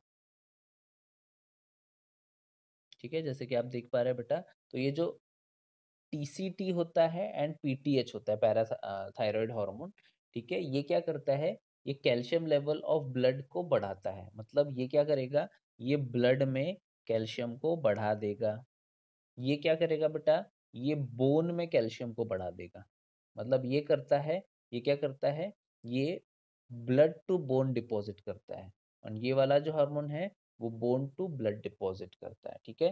सो they are antagonistic hormones of each other. Antagonistic hormones क्या होता है बेटा? एंटागोनास्टिक हार्मोन्स, एंटागोनास्टिक हार्मोन्स वो होते हैं कि जो एग्जैक्टली एक दूसरे के अपोजिट काम करे, तो उनको एंटागोनास्टिक हार्मोन्स बोलते हैं। जिसका जैसे इसका एक और एग्जांपल है बेटा, इंसुलिन ग्लूकागॉन। इंसुलिन क्या करता है? ग्लूकोज को कन्वर्ट करता है ग्लाइकोजन में। जो ग्लूकागॉन होता है वो क्या करता है बेटा? ग्लूकागॉन करता है ग्लाइकोजन का कन्वर्शन इनटू ग्लूकोज, ठीक है? तो चलिए पैराथायराइड ग्लैंड को भी देख लेते हैं बेटा, ठीक है? तो देखते हैं इसको। In humans 4 parathyroid glands are present, ठीक है? तो जैसे कि आप देख पा रहे हैं डायग्राम जो है, आप एनसीईआरटी प्लीज रखिए सामने बेटा। एंड एनसीईआरटी में पेज नंबर 333 पे देखिए, पैराथायराइड ग्लैंड का दिया हुआ है डोर्सल एंड साइड व्यू, ठीक है? तो 4 पैराथायराइड ग्लैंड्स प्रेजेंट होती है, ठीक है? At the back of thyroid gland, each pair 2 lobules of thyroid gland, ठीक है? दो पैराथायराइड ग्लैंड सिक्रीट अ पेप्टाइड हार्मोन, ये पेप्टाइड हार्मोन रिलीज करता है एक, जिसका नाम है पीटीएच, जिसे पैराथायराइड हार्मोन बोलते हैं। The secretion of PTH is regulated by circulating level of calcium ion, ठीक है? तो ये रिलीज होगा या नहीं होगा, ये डिपेंड करता है बेटा कि कैल्शियम का लेवल क्या होता है, कैल्शियम आयंस का लेवल क्या होता है ब्लड में, सर्कुलेशन में, ठीक है बेटा? चलिए, तो ये पता चल गया अपने को, और ये अपने को पता है कि ये क्या करेगा, जो बोन है उसमें से कैल्शियम को निकाल निकाल के ब्लड में डालेगा। Parathyroid hormone increases the calcium level of blood, देखिए, ठीक है? And PTH also acts on bone and stimulate the process of reabsorption, मतलब डिसोसिलेशन या डीमिनरलाइजेशन, ठीक है? तो कहीं ना कहीं अगर गलती से ये हार्मोन बहुत ज्यादा बढ़ गया, तो इसकी वजह से क्या होगा बेटा, कि जो ब्लड का कैल्शियम लेवल है बहुत बढ़ जाएगा। एंड इसकी वजह से ये भी चांसेस है कि ब्लड का अगर कैल्शियम लेवल बढ़ चुका है, तो कैल्शियम सॉल्ट फॉर्मेशन होने के चांसेस होते हैं। एंड कैल्शियम अगर सॉल्ट फॉर्म हो गए एंड ऐसा ब्लड किडनी के पास गया, तो बहुत ज़्यादा चांसेस है कि किडनी स्टोन होने की, कैल्शियम ऑक्सलेट के क्रिस्टल होने के चांसेस भी होते हैं, ठीक है? तो ये भी बहुत ज़्यादा खतरनाक हार्मोन है अगर ये बहुत ज़्यादा बढ़ गया तो, ठीक है? ठीक है? PTH also stimulate reabsorption of calcium from renal tubules and increases calcium absorption from digested food, ठीक है? तो ये और अच्छे एक काम अच्छा कर रहे हैं यहाँ पे वो, कि PTH stimulate the reabsorption of calcium ions, ठीक है? वो calcium ion को reabsorb करता है। Also increases calcium ion absorption from digested food, तो digested food में से भी कैल्शियम आयन को रीएब्जॉर्ब करने का काम करता है। मतलब वो बोन में से भी रीएब्जॉर्ब कर रहा है, वो कहीं ना कहीं रीनल टिब्यूल्स में से रीएब्जॉर्ब कर रहा है कैल्शियम, एंड कैल्शियम को वो डाइजेस्टेड फूड में से भी रीएब्जॉर्ब कर रहा है ना? ठीक है, चलिए। तो thus the clear PTH is hypercalcemic hormone, ठीक है? हाइपर कैल्सेमिक मतलब इसको देखिए क्लियर कट वहां पे लिखा हुआ है, कैल्शियम आयन से इसको बड़ा प्यार है, कैल्शियम हाइपर कैल्सेमिक हार्मोन ये रहा, तो हार कैल्शियम लेवल ब्लड को बढ़ा देगा, ठीक है? तो पैराथायराइड हार्मोन या पीटीएच जो है बेटा, वो कैल्शियम लेवल ऑफ ब्लड को बढ़ा देता है, it increases the calcium level of blood, ठीक है? तो अगेन ये बहुत इंपॉर्टेंट, स्टार मार्क कर लीजिए बेटा इसको, कि कौन सा हार्मोन जो है, जो हाइपर कैल्सेमिक हार्मोन होता है वो पीटीएच है, पैराथायराइड हार्मोन, ठीक है? इसके एग्जैक्टली अपोजिट क्या काम करता है, इसके एग्जैक्टली अपोजिट जो काम करता है बेटा, टीसीटी मतलब थायरोकैल्सिटोनिन के अपोजिट काम करता है ये, है ना? ठीक है, चलिए इतना समझ गया, 2 एमसीक्यू अपने पक्के हो गए फॉर श्योर, आ जाएंगे इसमें से कुछ ना कुछ, ठीक है? चलिए, जो द नेक्स्ट ग्लैंड है बेटा, इस पे आते हैं अपन, दैट इज थाइमस, ठीक है? तो थाइमस ग्लैंड को भी देख लेते हैं बेटा, कि जैसा कि आप देख पा रहे हैं, ठीक है? चलिए, तो थाइमस ग्लैंड को भी देखिए, thymus gland is a lobular structure, ठीक है? इसका जो लोकेशन है बड़ा इंपॉर्टेंट है बेटा, लोकेशन जो है बड़ा इंपॉर्टेंट है। न्यू एनसीईआरटी के हिसाब से जरूर देख लीजिए इसको, क्या बोल रहा है, it is present between the lungs behind sternum on the ventral side of aorta, ठीक है? तो ये वेंट्रल साइड ऑफ अयोटा पे होते हैं, हार्ट के पास, ठीक है? कहाँ पे located, between the lungs behind sternum and ventral side of aorta, इतना याद रखना है अपने को। Location of thymus is important, पूछा जाता है। The thymus play an important role in the development of immune system, immune system को डेवलपमेंट में बहुत ज्यादा इंपॉर्टेंट रोल प्ले करता है बेटा, क्योंकि ये टी लिम्फोसाइट के मैच्योरेशन में बहुत इंपॉर्टेंट रोल प्ले करता है, जो कि देने वाली है बेटा सेल मीडिएटेड इम्यूनिटी, CMI। आपको पता है ना बेटा, ग्राफ्ट रिजेक्शन में भी cell mediated immunity T lymphocyte का ये करता है, ये ज़रूरी होता है, ठीक है? चलिए, तो this gland secretes a peptide hormone, इसमें से जो हार्मोन निकलता है, उस हार्मोन का नाम है थाइमस, ठीक है? थाइमस ग्लैंड में से निकलता है थाइमोसिन, थाइमोसिन नाम का हार्मोन। एंड ये जो होता है thymosin play an important role in differentiation of T lymphocytes, ठीक है? चलिए, तो it provide cell mediated immunity, ठीक है? In addition thymosin also promote antibodies production, मतलब ह्यूमरल इम्यूनिटी, मतलब ये कहीं ना कहीं टी लिम्फोसाइट की भी हेल्प करता है। एंड आप ऐसे बोल सकते हो, जो बी लिम्फोसाइट्स होते हैं उनकी भी हेल्प करता है बाय एंटीबॉडी प्रोडक्शन, ठीक है? तो टी लिम्फोसाइट जो होते हैं बेटा, वो क्या देते हैं? Cell mediated immunity. And B lymphocyte जो होते हैं बेटा, वो क्या देते हैं? Humoral immunity. इसको ऐसा याद रखेंगे, B for bullet, B for bullet. तो ये जो बी लिम्फोसाइट्स होते हैं ना, ये खुद लड़ने नहीं जाते हैं, ये बुलेट मारते हैं। बुलेट मारते हैं मतलब एंटीबॉडी का प्रोडक्शन करते हैं, एंड वो जाके बैक्टीरिया से लड़ता है। ये जो है टी लिम्फोसाइट, टी लिम्फोसाइट मतलब तलवार वाले, टी मतलब तलवार वाले। ये जो टी लिम्फोसाइट होते हैं बेटा, खुद लड़ने जाते हैं इंडिविजुअली, इसलिए ये सेल मीडिएटेड इम्यूनिटी प्रोवाइड करते हैं। तो मेनली तो ये आपको पता है बेटा कि ये सेल मीडिएटेड इम्यूनिटी में ही हेल्प करता है, बट साइमल्टेनियसली ह्यूमरल इम्यूनिटी में भी, एंटीबॉडी प्रोडक्शन में भी ये हेल्प कर सकता है, ठीक है बेटा? चलिए, it promotes the production of antibodies, है ना? चलिए, thymus is degenerated in an old individual, ठीक है बेटा? तो आपको पता है, ये जो थाइमस ग्लैंड होता है, ये हार्ट के पास प्रेजेंट है, अयोटा के बाजू में। एंड अपने जैसे जो एज के लोग हैं, जैसे कि 16 से 17 या 18 साल के बच्चे जो होते हैं, इनमें ये बहुत ज्यादा होता है। धीरे धीरे इसका डी जनरेशन, या फिर आप इसको बोल सकते हो एट्रोपी हो जाती है। एट्रोपी मतलब सिकुड़ जाना साइज में। तो ये होने की वजह से आप ऐसे बोल सकते हो कि immune system of older person is very weak, क्योंकि ये धीरे धीरे क्या हो जाता है? एट्रोपी में चला जाता है। वेरी क्लियर बेटा, ठीक है? चलिए, इसके बाद आता है आपका adrenal gland. Adrenal gland is also called as emergency gland. क्यों? क्योंकि इसमें से इमरजेंसी हार्मोन निकलने वाले हैं, एड्रिनलिन एंड नॉन एड्रिनलिन, ठीक है? तो आपके सामने आ चुका है बेटा कि देर आर, जो एड्रिनल ग्लैंड है वो है बेटा, ठीक है? ये जो है आपको पता है कि ये किडनी के ऊपर होता है। अच्छा, मैं आपको एक क्वेश्चन पूछता हूँ। फॉर एग्जांपल, किसी की दोनों किडनियां खराब हो गई है, एंड उसने किडनी ट्रांसप्लांट कर दी है, तो अपन क्या करेंगे? आप बोलेंगे सर ये दोनों किडनियां निकाल देंगे एंड उसकी जगह पे नई किडनी लगा देंगे। बट ऐसा नहीं होता है बेटा, कि जैसे आप इमेज में देख पा रहे हैं, जो न्यू इम्प्लांटेड किडनी होती है, उसकी जो लोकेशन होती है, दैट इज एक पेल्विक वाले रीजन में लगाते हैं बेटा उसको अपन, ठीक है? यहाँ पे नहीं लगाते, क्योंकि उसकी किडनी खराब हुई है, किडनी वर्क नहीं कर रही है, लेकिन उसका कहीं ना कहीं ऊपर का जो एड्रिनल ग्लैंड है ना, वो सही सलामत है, एंड ये भी बड़ा यूजफुल होता है, ठीक है? तो इसको चलाने के लिए, इसको रखने के लिए अपने को एड्रिनल ग्लैंड को निकालना नहीं पड़ेगा, कहीं ना कहीं वो बहुत यूजफुल होता है, ठीक है बेटा? चलिए, तो इसको देखते हैं, एड्रिनल ग्लैंड को भी देख लेते हैं। Our body has one pair of adrenal glands, one at the anterior part of each kidney.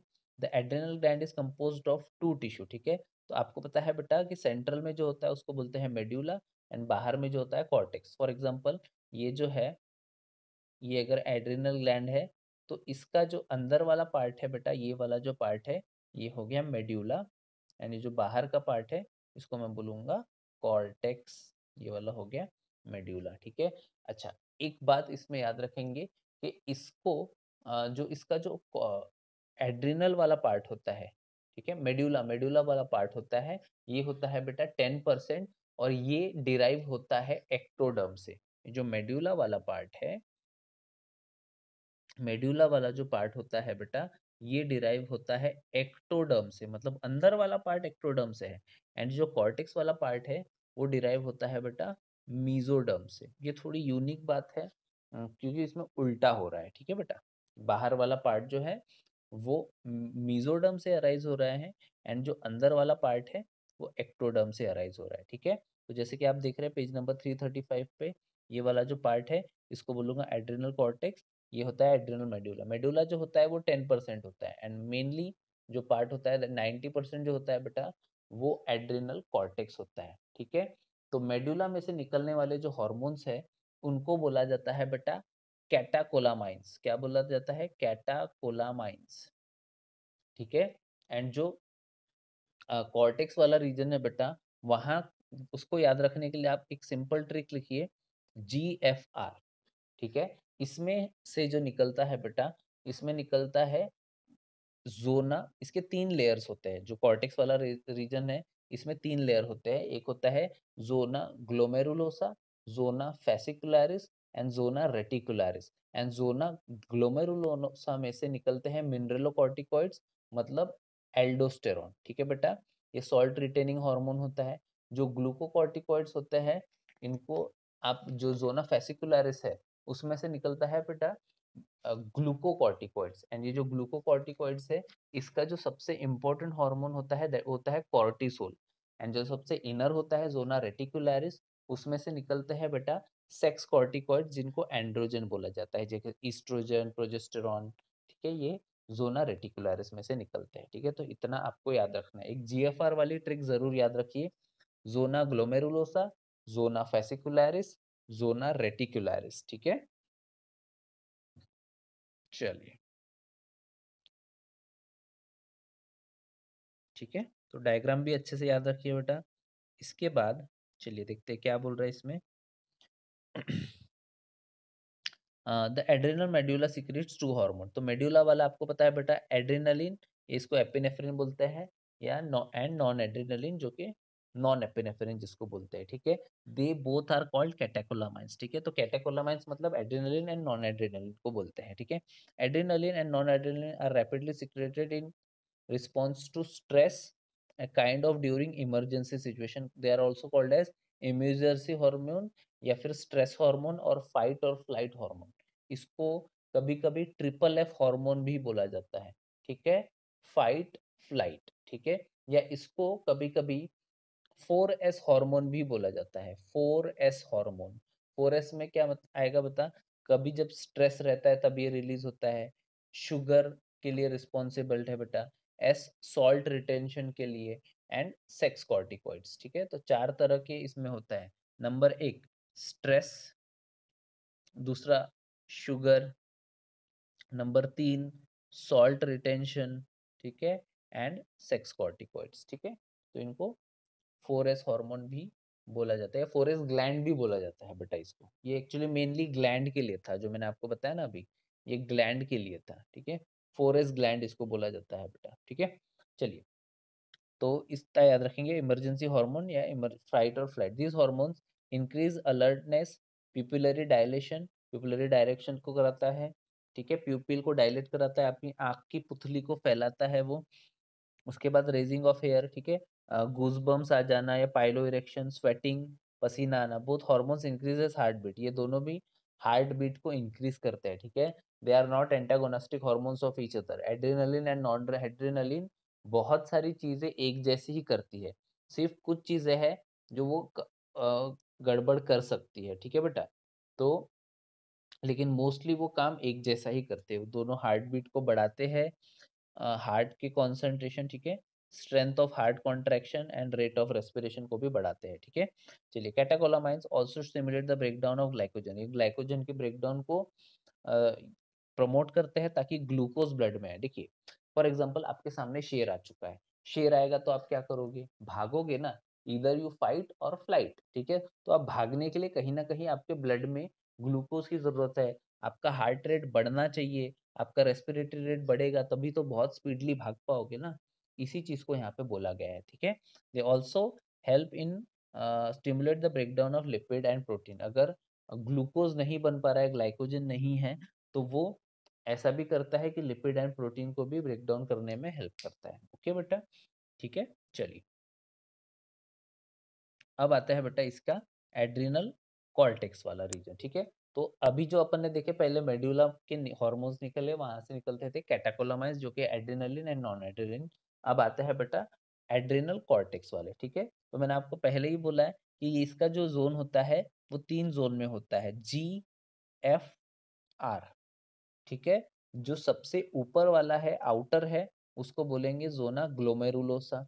जो मिडल वाला है उसको बोल देंगे ज़ोना फेसिकुलरिस, एंड जो सबसे अंदर वाला है उसको अपन क्या बोलेंगे, ज़ोना रेटिकुलरिस। एंड इनमें से अलग-अलग हार्मोन निकलते हैं, जैसे कि ज़ोना ग्लोमेरुलोसा में से निकलता है बेटा मिनरेलोकॉर्टिकॉइड्स, ज़ोना फेसिकुलरिस में से निकलते हैं ग्लूकोकॉर्टिकॉइड्स, एंड यहाँ से निकलते हैं एंड्रोजन्स, ठीक है। चलिए तो इसको भी देख लेते हैं, ठीक है। तो आपके सामने आ चुका है बेटा G, F, R, zona glomerulosa, zona fascicularis and zona reticularis, ठीक है। तो इसमें से जो एक सिंपल सिंपल साइमल्टेनियसली लिखते भी चलिए बेटा, जो जोना ग्लोमेरुलोसा होता है वो रिलीज करता है मिनरेलोकॉर्टिकॉइड्स। क्या रिलीज करता है, मिनरेलोकॉर्टिकॉइड्स। जो फेसिकुलरिस है वो रिलीज करता है ग्लूकोकॉर्टिकॉइड्स, ठीक है। एंड जो रेटिकुलरिस है वो रिलीज करता है बेटा एंड्रोजन्स या फिर सेक्स कॉर्टिकॉइड्स, ठीक है, सेक्स कॉर्टिकॉइड्स।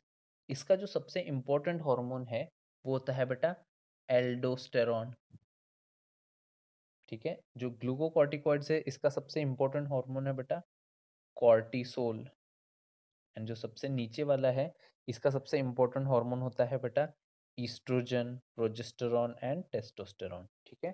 तो ये आप जरूर याद रखिए बेटा, ठीक है।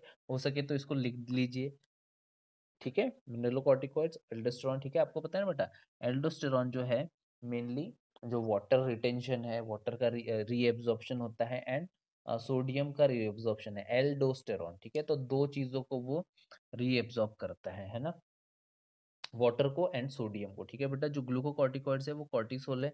कहीं ना कहीं आप ऐसे बोल सकते हो कि जो कॉर्टिसोल्स होता है बेटा आरबीसी प्रोडक्शन में भी काम करता है, ठीक है। एंड इसके बाद cardiovascular system and kidney function में भी कॉर्टिसोल काम करता है बेटा, ठीक है। चलिए तो cortisols which regulate the balance of water and electrolytes in our body are called mineralocorti okay, ठीक है बेटा। चलिए तो इसको भी अपन देख लेते हैं, okay.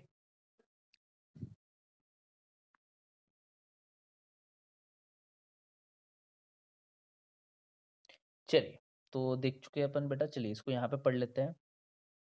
The adrenal cortex secretes many hormones like corticoids, ठीक है। The corticoids which involve in carbohydrate metabolism are called glucocorticoids, ठीक है। In our body cortisol is the main glucocorticoid, ठीक है। तो जो मेन ग्लूकोकॉर्टिकॉइड था बेटा, जो क्या था वो कॉर्टिसोल था, ठीक है। एंड कॉर्टिसोल आपको पता है बेटा regulate the balance of water electrolytes in our body, and it is called, इसको क्या बोलेंगे, सॉरी, देखिए the corticoids which help in carbohydrate metabolism are called glucocorticoids, ठीक है। In our body cortisol is the main glucocorticoid, ठीक है। तो जो कार्बोहाइड्रेट मेटाबॉलिज्म में काम करता है बेटा वो मेनली ग्लूकोकॉर्टिकॉइड होता है, एंड जोना फेसिकुलरिस में से निकलता है। ये हो गया यहाँ पे, ठीक है, कॉर्टिकॉइड्स, ठीक है। अब ये हो गया कॉर्टिसोल के बारे में। अब यहाँ से चालू होगा बेटा आपका अल्डोस्टेरोन। Cortisol which regulate balance of the body of electrolytes in our body, water and electrolyte balance, इसको बोलते हैं मिनरलोकॉर्टिकॉइड। वो क्या है, एल्डोस्टेरोन, ठीक है बेटा। तो एल्डोस्टेरोन जो है मेनली वो मिनरलोकॉर्टिकॉइड्स होता है, and main mineralocorticoid in the body, ठीक है। इसके बाद जो होता है बेटा नेक्स्ट इस पे आते हैं अपन, ओके, ठीक है। ग्लूकोकॉर्टिकॉइड्स स्टिमुलेट ग्लूकोजेनेसिस, ठीक है।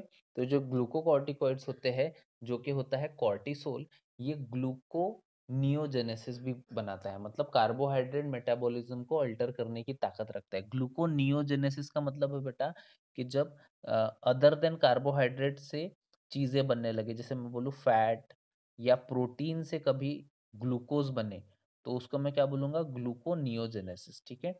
इसके बाद लाइपोलाइसिस मतलब लिपिड का ब्रेकडाउन, प्रोटियोलाइसिस मतलब प्रोटीन का ब्रेकडाउन करके भी ये ग्लूकोज को बना सकता है, and inhibit cellular uptake and utilisation of amino acid, ठीक है। तो ये सारे काम करता है बेटा ग्लूकोकॉर्टिकॉइड्स, दैट इज कॉर्टिसोल, ठीक है। कॉर्टिसोल ऑल्सो, अब ये जो है ये पूरी कहानी कॉर्टिसोल के बारे में ही है, ठीक है। तो cortisol is also involved in maintaining cardiovascular system as well as kidney function। तो cardiovascular system and kidney function में भी इसका रोल होता है, ठीक है। glucocorticoid particularly cortisol produces anti-inflammatory reaction and suppresses the immune response, ठीक है।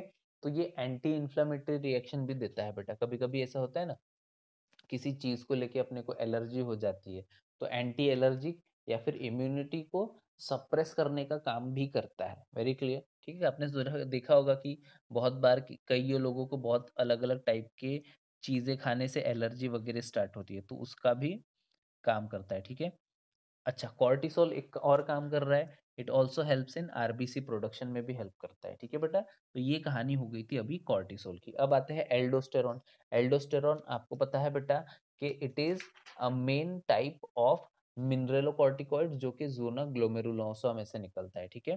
Aldosterone act mainly on renal tubule and it helps in reabsorption of sodium and water, ठीक है, and excretion of potassium and phosphate ion, ठीक है।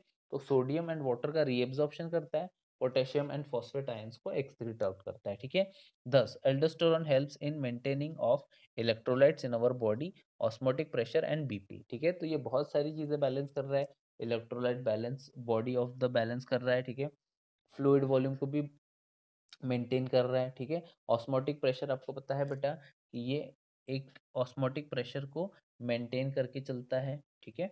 चलिए, तो blood BP को भी ये maintain, small amount of androgenic hormones, ठीक है। तो अब ये हो गए, एल्डोस्टेरॉन खत्म हो चुका है बेटा। अब आता है आपका जो थर्ड है सेक्स कॉर्टिकॉइड्स, ठीक है। तो small amount of androgenic steroid और hormone also release from adrenal cortex which plays an important role in axial hair grow, pubic hair grow and facial hair during puberty. तो आपके जो female like male या male like body pattern होता है, beard आना, axial hair, pubic hair, ये जितने भी आते हैं वो सेक्स कॉर्टिकॉइड्स की वजह से होते हैं। ये जो सेक्स कॉर्टिकॉइड्स होते हैं ये एंड्रोजेनिक स्टेरॉइड्स होते हैं बेटा, ये रिलीज होते हैं जोना रेटिकुलरिस में से निकलते हैं एंड्रोजन्स, ठीक है। एंड्रोजन्स निकलता है बेटा, ठीक है।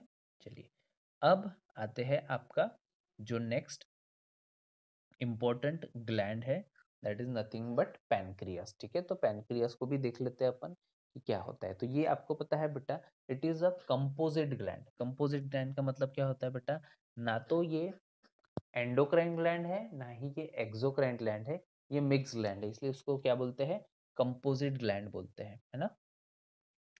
बट इसके पहले कि अपन पैनक्रियास को स्टार्ट करें बेटा, एक छोटी सी चीज है जो एड्रिनल कॉर्टेक्स के डिसऑर्डर्स होते हैं, एड्रिनल कॉर्टेक्स, ठीक है। तो एड्रिनल कॉर्टेक्स के जो डिसऑर्डर्स होते हैं इनको देख लेते हैं। नंबर एक होता है बेटा कुशिंग सिंड्रोम। नंबर एक है कुशिंग सिंड्रोम, ठीक है। जो कुशिंग सिंड्रोम होता है बेटा, इसमें क्या होता है, मून फेस बफेलो हम्प आ जाता है, ठीक है। हाइपर सिक्रीशन ऑफ ग्लूकोकॉर्टिकॉइड्स, जो ग्लूकोकॉर्टिकॉइड्स होते हैं इसके हाइपर सिक्रीशन की वजह से ये होता है बेटा, इसमें स्वोलन मून फेस हो जाता है and appearance of buffalo hump आ जाता है, of fat on the upper back, मतलब जो पीठ होता है ना उस पे एक हम्प जैसा चढ़ जाता है, जैसे कुबड़ापन आ चुका है करके, ठीक है।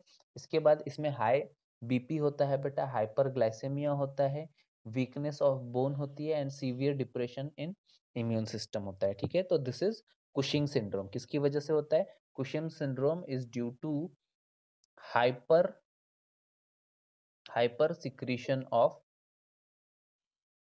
ग्लूकोकॉर्टिकॉइड्स, किसकी वजह से, ग्लूकोकॉर्टिकॉइड्स की वजह से, ठीक है। चलिए, तो इतना याद रखेंगे बेटा। इसके बाद एक और बीमारी है जिसको अपन बोलेंगे एडिसन्स डिजीज, ठीक है। ये सारी के सारी जो बीमारियां है बेटा एड्रिनल कॉर्टेक्स डिसऑर्डर्स होती है, ठीक है। तो एडिसन्स डिजीज जो होती है बेटा, that is due to hyposecretion hyposecretion of adrenal cortex hormone, ठीक है। एड्रिनल कॉर्टेक्स के जो हॉर्मोन्स है अगर वो कम होने लगे तो इसकी वजह से क्या बीमारी होती है बेटा, हाइपर जो आप ऐसे बोल सकते हैं कि Addison's disease is due to hyposecretion of adrenal cortex hormone. ठीक है, तो एड्रिनल कॉर्टेक्स के हार्मोन जो है आपको पता है जीएफआर, तीनों मिलके अगर अगर glucocorticoids, sex corticoid, mineral corticoids तीनों भी कम होने लगे तो आपको हो जाएगा Addison's disease. And Addison's disease are adrenal cortex hormone peculiar. इसमें क्या होता है बेटा, ब्रॉन्ज स्किन तांबे की तरह कलर होने लगा है, problems with electrolyte and water balance होने लगता है, मसल्स बिकम वीक, हाइपोग्लाइसेमिया हो जाता है। ठीक है बेटा, and lessen ability to cope up with the stress, suppression of immune system भी हो सकता है। ठीक है, ओके चलिए। एंड इसके बाद जो लास्ट बीमारी इसकी वजह से हो सकती है एड्रिनल ग्लैंड के जो प्रॉब्लम है, इसमें हो सकता है बेटा एड्रिनल फेमिनाइजेशन। एड्रेनल फेमिनाइजेशन मतलब हाइपर सिक्रीशन ऑफ ईस्ट्रोजन हो जाता है। तो ईस्ट्रोजन अगर बहुत ज़्यादा होने लगे तो मेल्स में भी आपको पता है बेटा सेकेंडरी सेक्सुअल कैरेक्टर्स डेवलप होने के चांसेस होते हैं, मतलब उनमें भी गायनोकोमेस्टिया होने के चांसेस होते हैं। ठीक है, दूसरा एक जो प्रॉब्लम है एड्रेनल विरिलिज्म, एड्रेनल विरिलिज्म, विरिलिज्म। ठीक है, तो एड्रिनल विरिलिज्म अगर हो गया तो this is the hyper secretion of testosterone, and ये मेनली भी होता है बेटा फीमेल्स में।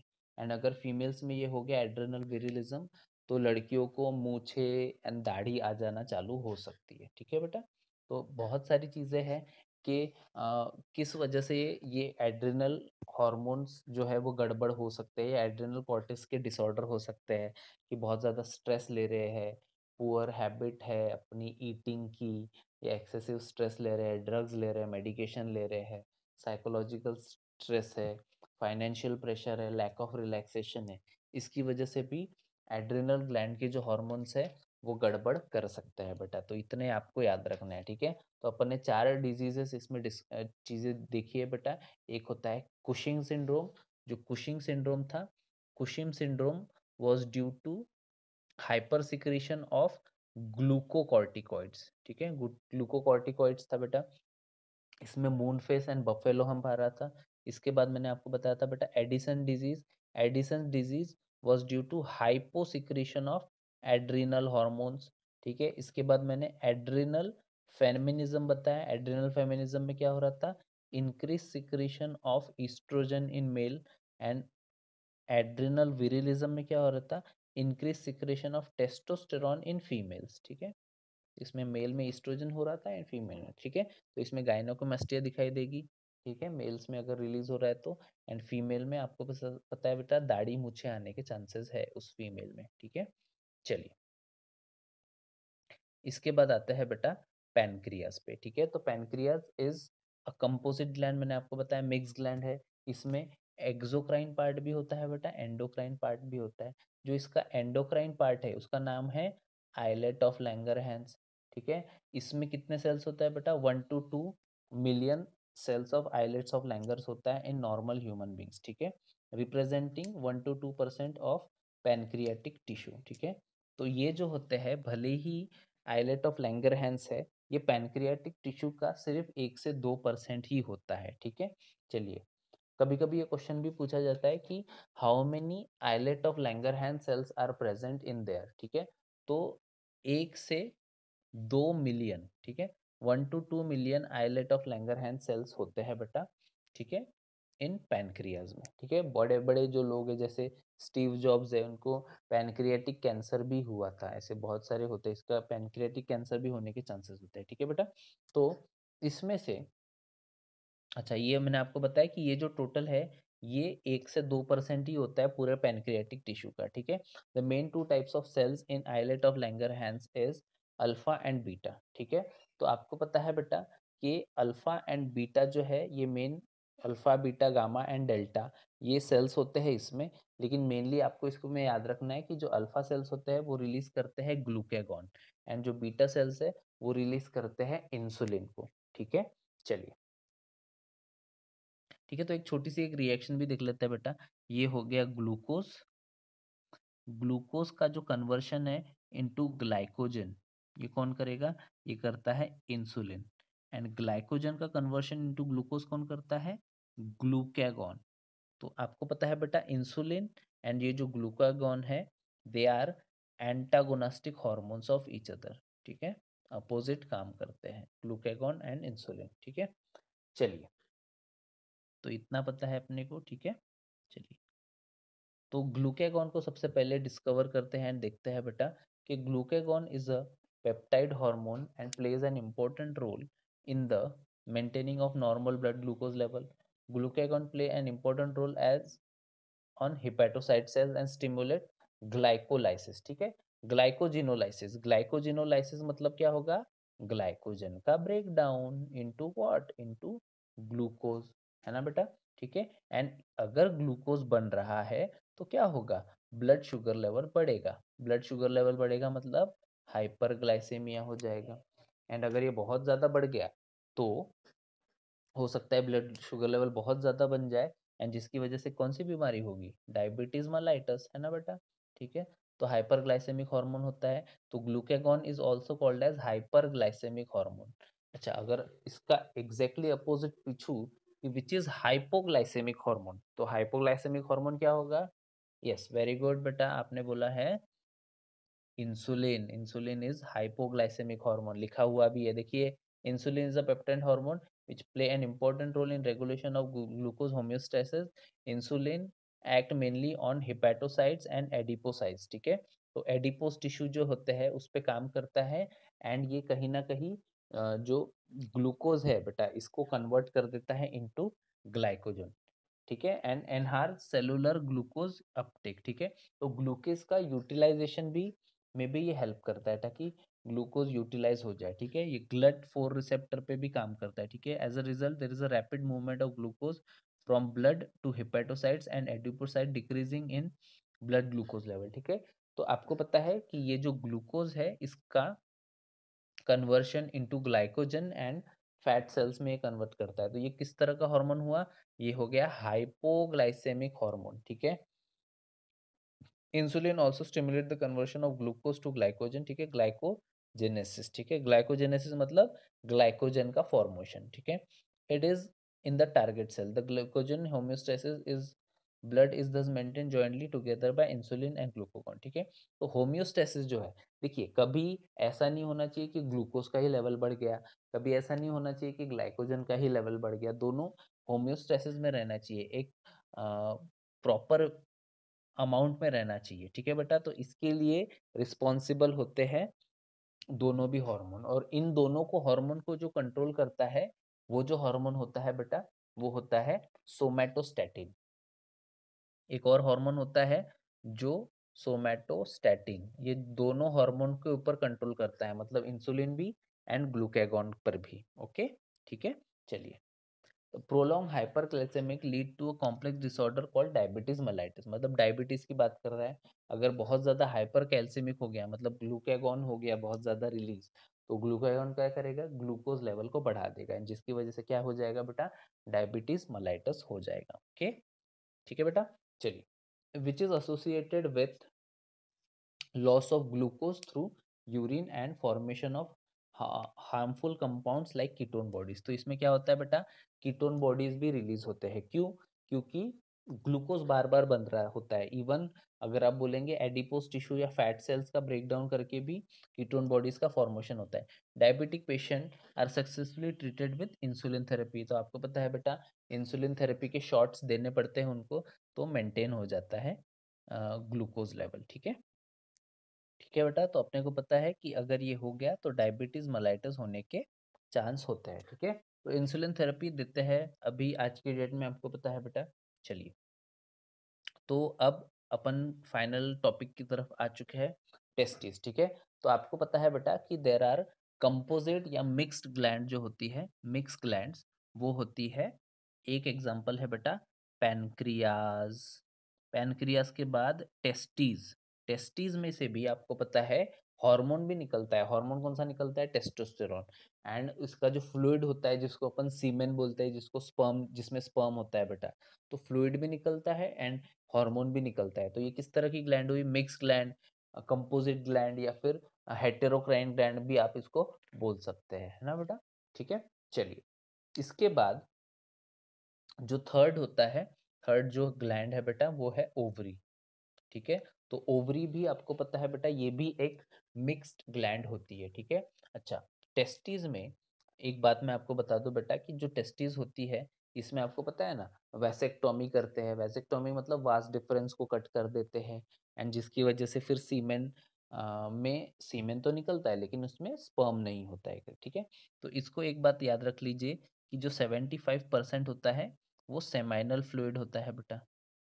ठीक है, सेमाइनल फ्लूइड होता है। 20% जो होता है दैट इज प्रोस्टेट ग्लैंड का कंट्रीब्यूशन होता है। ठीक है, एंड 1% जो होता है रिमेनिंग, 1 से 2% या 5% भी होता है बेटा, ये आप ऐसे बोल सकते हैं वो स्पर्म होता है। ठीक है, तो इतना याद रखेंगे। अगर आपको पूछा जाए what is the primary sex organ in humans male, तो ये रहेगा बेटा टेस्टिस। ठीक है, चलिए इसको स्टार्ट करते हैं। ठीक है, a man of testes, a pair of testes present in the scrotal sac outside the abdomen of a male individual।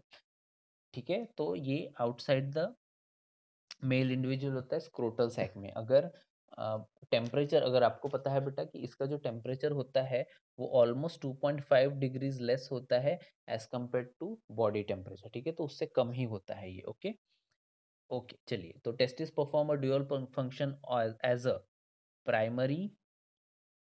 ठीक है, तो जैसे कि आप देख रहे हैं ये जो मेन फंक्शन परफॉर्म करता है बेटा ये प्राइमरी सेक्स ऑर्गन की तरह काम करता है as well as endocrine gland की तरफ भी काम करता है। ठीक है, testis are composed of seminiferous tubules, soma stromal and interstitial tissue. The leading cells or interstitial cells which are present in intratubular spaces produce a group of hormone called androgen, mainly testosterone। ठीक है, तो androgen are a group of hormone जिसमें mainly दो hormones होते हैं। इसमें से भी सबसे जो इम्पोर्टेंट हार्मोन होता है बेटा वो होता है टेस्टोस्टेरोन। ठीक है, चलिए इसके बाद दूसरी बात जो यहाँ पे बोली है, androgen regulate the development of maturation of function of male accessory sex organs like epididymis, vas deferens, seminal vesicle, prostate gland, urethra. ठीक है, तो ये जो एंड्रोजन होते हैं इनके डेवलपमेंट एंड मैच्योरेशन में भी काम करता है। कौन से epididymis, vas deferens, seminal vesicle, इन सब में भी वो हेल्प करता है बेटा। ठीक है, चलिए इसके अलावा ये जो हार्मोन होते हैं इसमें से निकलते हैं जैसे कि टेस्टोस्टेरोन होता है, ये क्या करते हैं बेटा, the hormone stimulate muscular growth, growth of facial and axial hair. ठीक है, फेशियल एंड एक्सियल हेयर को करते हैं। एग्रेसिवनेस देखा होगा आपने कि मेल्स में थोड़ा एग्रेसिवनेस ज्यादा होता है। ठीक है, लो पिच वॉइस होती है। लो पिच वॉइस मतलब भारी आवाज निकलती है। जैसे मैं बोलूँ विजय दीनानाथ चौहान, तो ये जो आवाज है बेटा ये थोड़ी भारी आवाज होती है। ठीक है, तो ये लड़कियों की जो आवाज होती है वो हाई पिच वॉइस होती है क्योंकि इनमें ईस्ट्रोजन एंड प्रोजेस्टेरोन रिलीज होता है। ठीक है, androgen play an important role in stimulating role process of spermatogenesis. ठीक है बेटा, तो आपको पता है एंड्रोजन्स भी इनडायरेक्टली आप ऐसे बोल सकते हो कि स्पर्मेटोजेनेसिस की प्रोसेस में काम करते हैं। ठीक है, फॉर्मेशन ऑफ स्पर्मेटोजोआ। ठीक है, स्पर्म फॉर्मेशन में भी इनडायरेक्टली हेल्प करते हैं। ठीक है, androgen acts on central nervous system and influence male sexual behaviour, libido. ठीक है, तो मेन मेल सेक्सुअल बिहेवियर है कि जो टूवर्ड सेक्स ज्यादा ही होते हैं इसको अपन बोलते हैं लिबिडो। जो सेक्सुअल बिहेवियर होता है मेल का इसको अपन क्या बोलते हैं बेटा, लिबिडो। ठीक है, these hormones produce anabolic synthetic effect on protein and carbohydrate, तो इसकी वजह से प्रोटीन पे सिंथेटिक कार्बोहाइड्रेट मेटाबॉलिज्म पे काम होता है बेटा। ठीक है, तो इसको अपन याद रखेंगे कि यहाँ से जो मेन हार्मोन निकलता है वो होता है बेटा testosterone. Androgen are a group of hormones and इसकी वजह से जो मस्कुलर ग्रोथ है, एक्सिलरी ग्रोथ होती है, एग्रेसिवनेस होती है, लो पिच वॉइस होती है, ये सारी चीजें ह्यूमंस में देखने को मिलती है स्पेशली इन मेल्स। ठीक है, अच्छा एक छोटी सी चीज और देख लेते हैं। हाइपोथैलेमस में से हाइपोथैलेमस में से एक हार्मोन निकलता है बेटा जो होता है गोनाडोटॉपिक रिलीजिंग हार्मोन। ये जाता है बेटा anterior lobe of pituitary, anterior lobe of pituitary, and anterior lobe of pituitary क्या रिलीज करता है फिर, FSH एंड LH। ठीक है, एंड आपको पहले ही बता चुका हो बेटा जो FSH होता है, ये जो S होता है ये काम करता है सेमिनिफेरस ट्यूब्यूल्स पे। सेमिनिफेरस ट्यूब्यूल के सर्टोली सेल्स पे काम करता है, ये क्या बनाता है, स्पर्म। ठीक है, एंड ये जो LH होता है बेटा, एल काम करता है लीडिंग सेल्स पे। किस पे काम करता है? लीडिंग सेल्स पे। एंड लीडिंग सेल्स पे काम करके ये क्या बनाता है? एक मेन हार्मोन बनाता है टेस्टोस्टेरॉन। तो इस तरह से ये काम करता है। FSH, SSS seminiferous tubule Sertoli cells, sperm, and ये जो एलएच होता है लीडिंग सेल्स, ये बनाता है मेनली टेस्टोस्टेरॉन, है ना। चलिए, तो इतना अपने को समझ में आ चुका है। ओके, इसके बाद आता है बेटा मेन जो चीज़ है दैट इज ओवरी। ठीक है, तो ओवरीज में से मेनली आपको पता है बेटा कि दो तरह के हार्मोन्स इसमें से रिलीज होते हैं। ठीक है, कौन से दो हार्मोन्स है? तो आपको पता है बेटा कि ये जो ओवरी होती है मेनली, ओवरी में से दो मेन हार्मोन रिलीज होते हैं बेटा, ईस्ट्रोजन एंड प्रोजेस्टेरॉन। ठीक है, तो देखते हैं इसमें अच्छा, आपको कोई पूछा जाए कि what is the primary sex organ in females, तो प्राइमरी सेक्स ऑर्गन भी क्या है बेटा? प्राइमरी सेक्स ऑर्गन भी ओवरी होता है। जैसे कि आप देख पा रहे हैं, females have a pair of ovary located at abdomen. ठीक है, ovary is the primary sex organ, very very important, which produces an ovum during each menstrual cycle. तो आपको पता है बेटा कि इस मंथ में यहाँ से एक, यहाँ पे एक ओवरी है, इधर पे यहाँ पे एक ओवरी है। ठीक है, तो हर बार एक ओवरी इस मंथ में बनाएगी एक अंडा, नेक्स्ट मंथ में ये ओवरी बनाएगी, तो अल्टरनेट मंथ पे ये चलते रहता है। ठीक है, चलिए, in addition ovary also produces two group of steroid hormones called oestrogen and progesterone. ठीक है, तो ये स्टीरॉयड हॉर्मोन्स होते हैं। क्या है इनका नेचर? स्टीरॉयड। ठीक है, चलिए, पेप्टाइड नहीं होते, स्टीरॉयड होते हैं। All the hormones of pituitary gland are peptide, but यहाँ पे ये स्टीरॉयड होते हैं। ठीक है, ovary composed of ovarian follicle and stromal tissue. ठीक है, ovarian follicle and stromal tissue होता है बेटा यहाँ पे।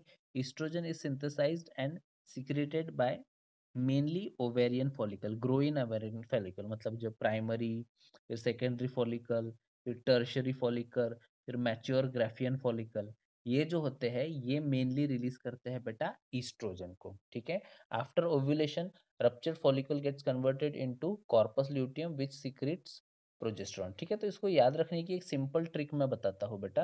ये देखिए, ओवरी को इमेजिन कीजिए, ओवरी में ग्रो हो रहा है primary follicle, secondary follicle, tertiary follicle, mature Graafian follicle. ये हो गया, इतना समझ गया। ठीक है बेटा, इसके बाद ये आप ऐसे बोल सकते हो कि यहाँ तक जो है, यहाँ पे तो काम करेगा, यहाँ से रिलीज होगा ईस्ट्रोजन। ठीक है, mature Graafian follicle, secondary, tertiary and Graafian follicle में से क्या रिलीज हो रहा है? ईस्ट्रोजन। ठीक है, इसके बाद इसका होगा रप्चर। आपको पता है ओव्यूलेशन होगा बेटा, तो ओव्यूलेशन में सबसे इंपॉर्टेंट हार्मोन जो होता है ल्यूटिनाइजिंग हार्मोन, एलएच होता है। इसके बाद ये काय में कन्वर्ट हो चुका है? ये फूल वाले स्ट्रक्चर में कन्वर्ट हो चुका है, that is corpus luteum. And corpus luteum में से एक हार्मोन रिलीज होता है जिसका नाम है प्रोजेस्टेरॉन। ठीक है, तो यही बात यहाँ पे बोली गई है बेटा।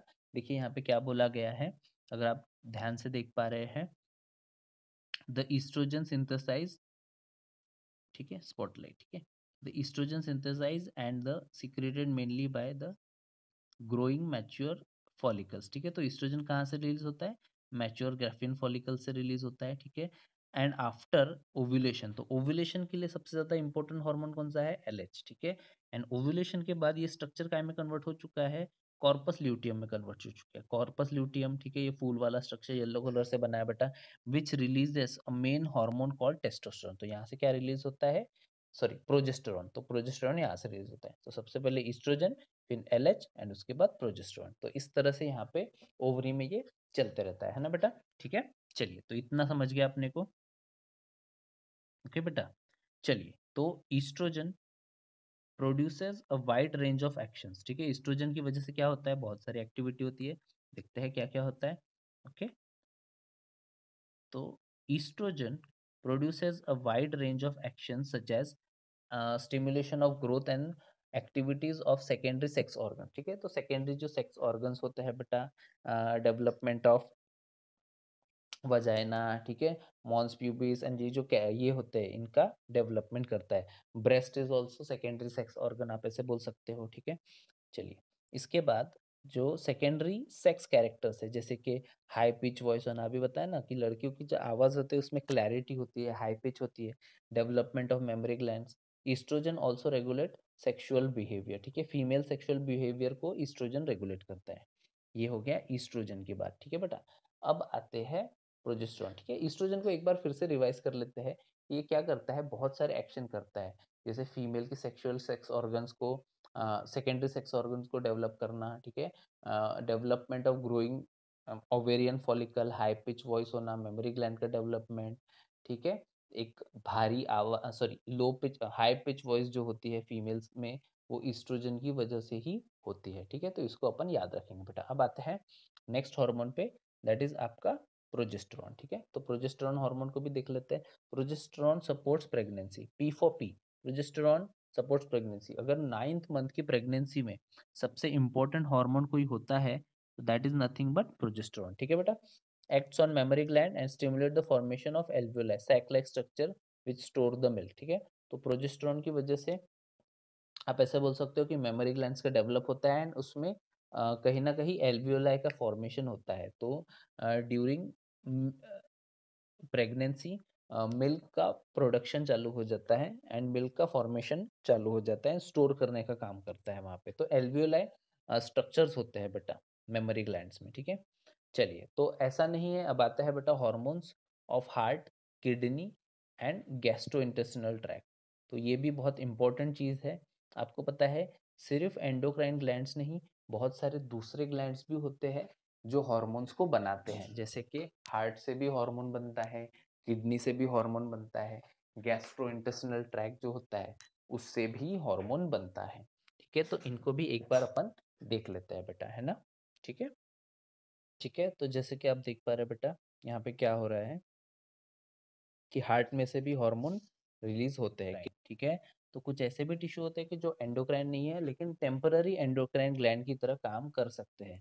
Can heart act as an temporary endocrine gland? Yes, क्योंकि हार्ट में से रिलीज होता है बेटा एट्रियल नेट्रियूरेटिक फैक्टर या एट्रियल नेट्रियूरेटिक पेप्टाइड भी इसको बोला जाता है ना बेटा। तो एएनएफ, आपको पता है कि जब बीपी बहुत ज्यादा बढ़ जाता है तो हार्ट के ऊपर प्रेशर बढ़ जाता है। जब एडीएच एंड इन सारे एल्डोस्टेरोन का जो वर्क है बहुत ज़्यादा बढ़ जाता है तो बीपी बहुत ज़्यादा शूट होता है एंड इसकी वजह से हार्ट के ऊपर टेंशन आ जाता है, प्रेशर आ जाता है। तो इसकी वजह से फिर वो एक सिक्रीट करता है एएनएफ। जो एएनएफ जो होता है बेटा, ये डायलेट करता है ब्लड वेसल, तो वैसो डायलिटेशन की वजह से बीपी हो जाती है नॉर्मलाइज या लो, ठीक है। चलिए, तो ये हो गया एएनएफ, ठीक है। चलिए, इसके बाद कुछ और हॉर्मोन्स है जो जीआईटी एंड किडनी में से निकलते हैं, जैसे कि juxtaglomerular cells, JGA cells जिसको अपन बोलते हैं, वहां से एरिथ्रोपोइटिन निकलता है which stimulate in formation of RBC. आपको पता है बेटा एरिथ्रोपोइटिन नाम का हार्मोन है, ये निकलता है किडनी में से। किस पे काम करेगा, इसका टारगेट ऑर्गन क्या है? इसका टारगेट ऑर्गन है बेटा बोन मैरो ऑफ बोन्स, ठीक है। तो वहां पे जाके वो काम करता है एंड एरिथ्रोपोइसिस की आरबीसी फॉर्मेशन की प्रोसेस को बढ़ाता है, ठीक है। चलिए, endocrine cells present in different part of GIT, तो आपको गैस्ट्रोइंटेस्टाइनल ट्रैक्ट, एलिमेंट्री कैनाल में भी होता है बेटा, जैसे कि गैस्ट्रीन, ठीक है, सिक्रेटिन, सीसीके, ठीक है, and GIP, gastrin inhibiting peptide. तो ये 4 तरह के हॉर्मोन्स होते हैं बेटा जो जीआईटी में प्रेजेंट होते हैं, ठीक है। तो गैस्ट्रीन, सिक्रेटिन, जो गैस्ट्रीन होता है बेटा, ये एचसीएल को इंक्रीज कर देता है, ठीक है, पेप्सिनोजन को इंक्रीज करता है। सिक्रेटिन जो होता है वो increase the secretion of pancreatic and water and bicarbonate ions करता है। इनकी जो टारगेट ऑर्गन होते हैं बेटा, वो जो होते हैं वो होते हैं stomach, pancreas and gall bladder, ठीक है। तो ये सारी चीजें हैं, अपन इसको देखते हैं वन बाय वन, ठीक है। चलिए, तो let us start with this. जो गैस्ट्रीन है सबसे पहला, acts on gastric gland and stimulate the secretion of hydrochloric acid, pepsinogen. तो जो गैस्ट्रीन होता है, गैस्ट्रीन नाम का जो हार्मोन होता है वो 2 चीजें करता है। नंबर 1, वो एचसीएल को इंक्रीज करता है ताकि डाइजेशन हो जाए, एंड दूसरा वो पेप्सिनोजन को बढ़ाता है, ठीक है। तो आपको पता है ना बेटा पेप्सिनोजन से बाद में पेप्सिन बनेगा एंड वो प्रोटीन के डाइजेशन में भी हेल्प करने वाला है, ठीक है। इसके बाद जो नेक्स्ट हार्मोन है बेटा secretin. Secretin is also called as fireman of intestine, क्योंकि बहुत ज्यादा एसिडिक फूड अगर आ गया चाइम, तो उसको न्यूट्रलाइज करने का या बेसिक बनाने का काम ये सिक्रेटिन करता है। अब ये क्या करता है, ये mainly act on exocrine pancreas and stimulate the secretion of water and bicarbonate ions, ठीक है।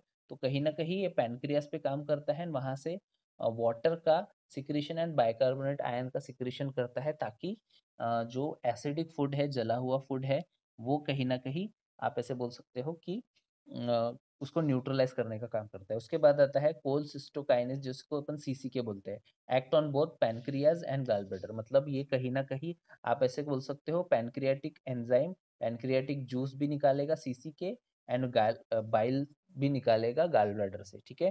ठीक है, तो ये हो गया सीसीके का, कोलसिस्टोकाइनेस का फंक्शन बेटा, ठीक है। ये गॉल ब्लैडर एंड जो पैनक्रियाज है उस पर काम करता है, ठीक है। इसके बाद GIP, gastric inhibitory peptide, GIP helps in secretion and motility, ठीक है। सिक्रीशन एंड मोटिलिटी को बढ़ाता है गैस्ट्रिक की, ठीक है। तो इंटेस्टाइन की गैस्ट्रिक ग्लैंड्स की सिक्रीशन एंड मोटिलिटी को बढ़ाता है। Several non endocrine tissue secrete hormones like growth factors को भी सिक्रीट करता है बेटा। ये क्या करता है, टिश्यू का रिपेयर एंड रीजनरेशन करता है, ठीक है। तो ग्रोथ फैक्टर भी इंपॉर्टेंट रोल प्ले करते हैं, कहीं पे अंदर इंटेस्टाइन कट गया, फट गया, ये ऐसी चीजें, ठीक है बेटा।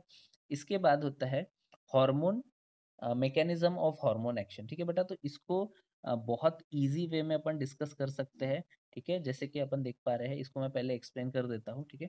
जैसे फॉर एग्जांपल, जैसे आप देख पा रहे हैं बेटा, यहाँ पे क्या हुआ कि दो तरह के हॉर्मोन्स होते हैं।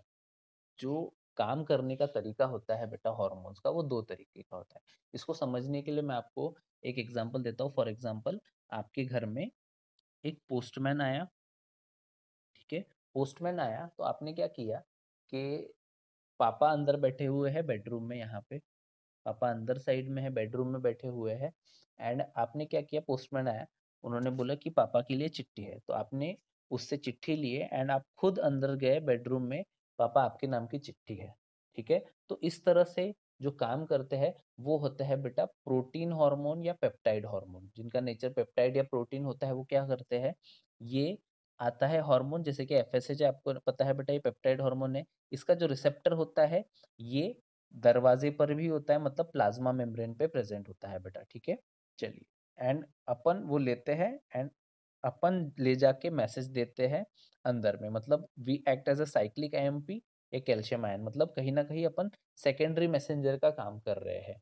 एंड इसकी वजह से बायोकेमिकल रिस्पॉन्स आते हैं एंड बाद में ओवेरियन ग्रोथ होती है, ठीक है बेटा। तो कहीं ना कहीं इस तरह से मैकेनिज्म होता है। दूसरा जो मैकेनिज्म है, जैसे कि आप देख पा रहे हैं यहाँ पे, देखिए, अब ये हुआ कि स्टीरॉयड हार्मोन आ गया, ठीक है बेटा।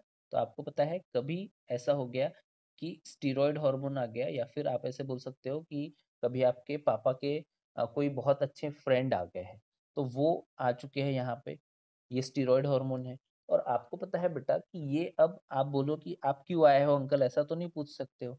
ये तो, ये जो दरवाजा है उसको भी क्रॉस कर लेंगे, क्रॉस करने के बाद ये जो बेडरूम का दरवाजा है उसको भी क्रॉस कर लेंगे, एंड सीधा पप्पा से बात करने लग जाएंगे। मतलब यहाँ पे क्या हुआ है बेटा, कि यहाँ पे ये जो हार्मोन है, जो स्टीरॉयड हार्मोन है, ना ये प्लाज्मा मेम्ब्रेन पे रुकता है, ना ये न्यूक्लियर मेम्ब्रेन पे रुकता है, ये तो सीधा अंदर चले जाएगा एंड डीएनए के साथ अपना कॉम्प्लेक्स बना लेगा, हार्मोन रिसेप्टर कॉम्प्लेक्स। मतलब ये ना दरवाजे पे रुका है, ना कहीं बेडरूम के दरवाजे पे रुका है, सीधा अंदर जाके पप्पा से बात कर रहे हैं। तो इसकी वजह से फिर ये उसके डीएनए के साथ इंटरमिंगल हो जाएगा एंड फिजियोलॉजिकल रिस्पॉन्सेस लाएगा। वेरी क्लियर बेटा। तो ये बहुत इजी वे में आप कर सकते हैं, इसको याद रखने की कोई ट्रिक नहीं है, ठीक है। दो ही तरीके हैं इसके, एक जो होता है वो होता है प्रोटीन हार्मोन, एंड दूसरा जो होता है स्टीरॉयड हार्मोन होता है बेटा, ठीक है। तो चलिए इसको भी एक बार रीड आउट कर लेते हैं अपन, ठीक है। चलिए,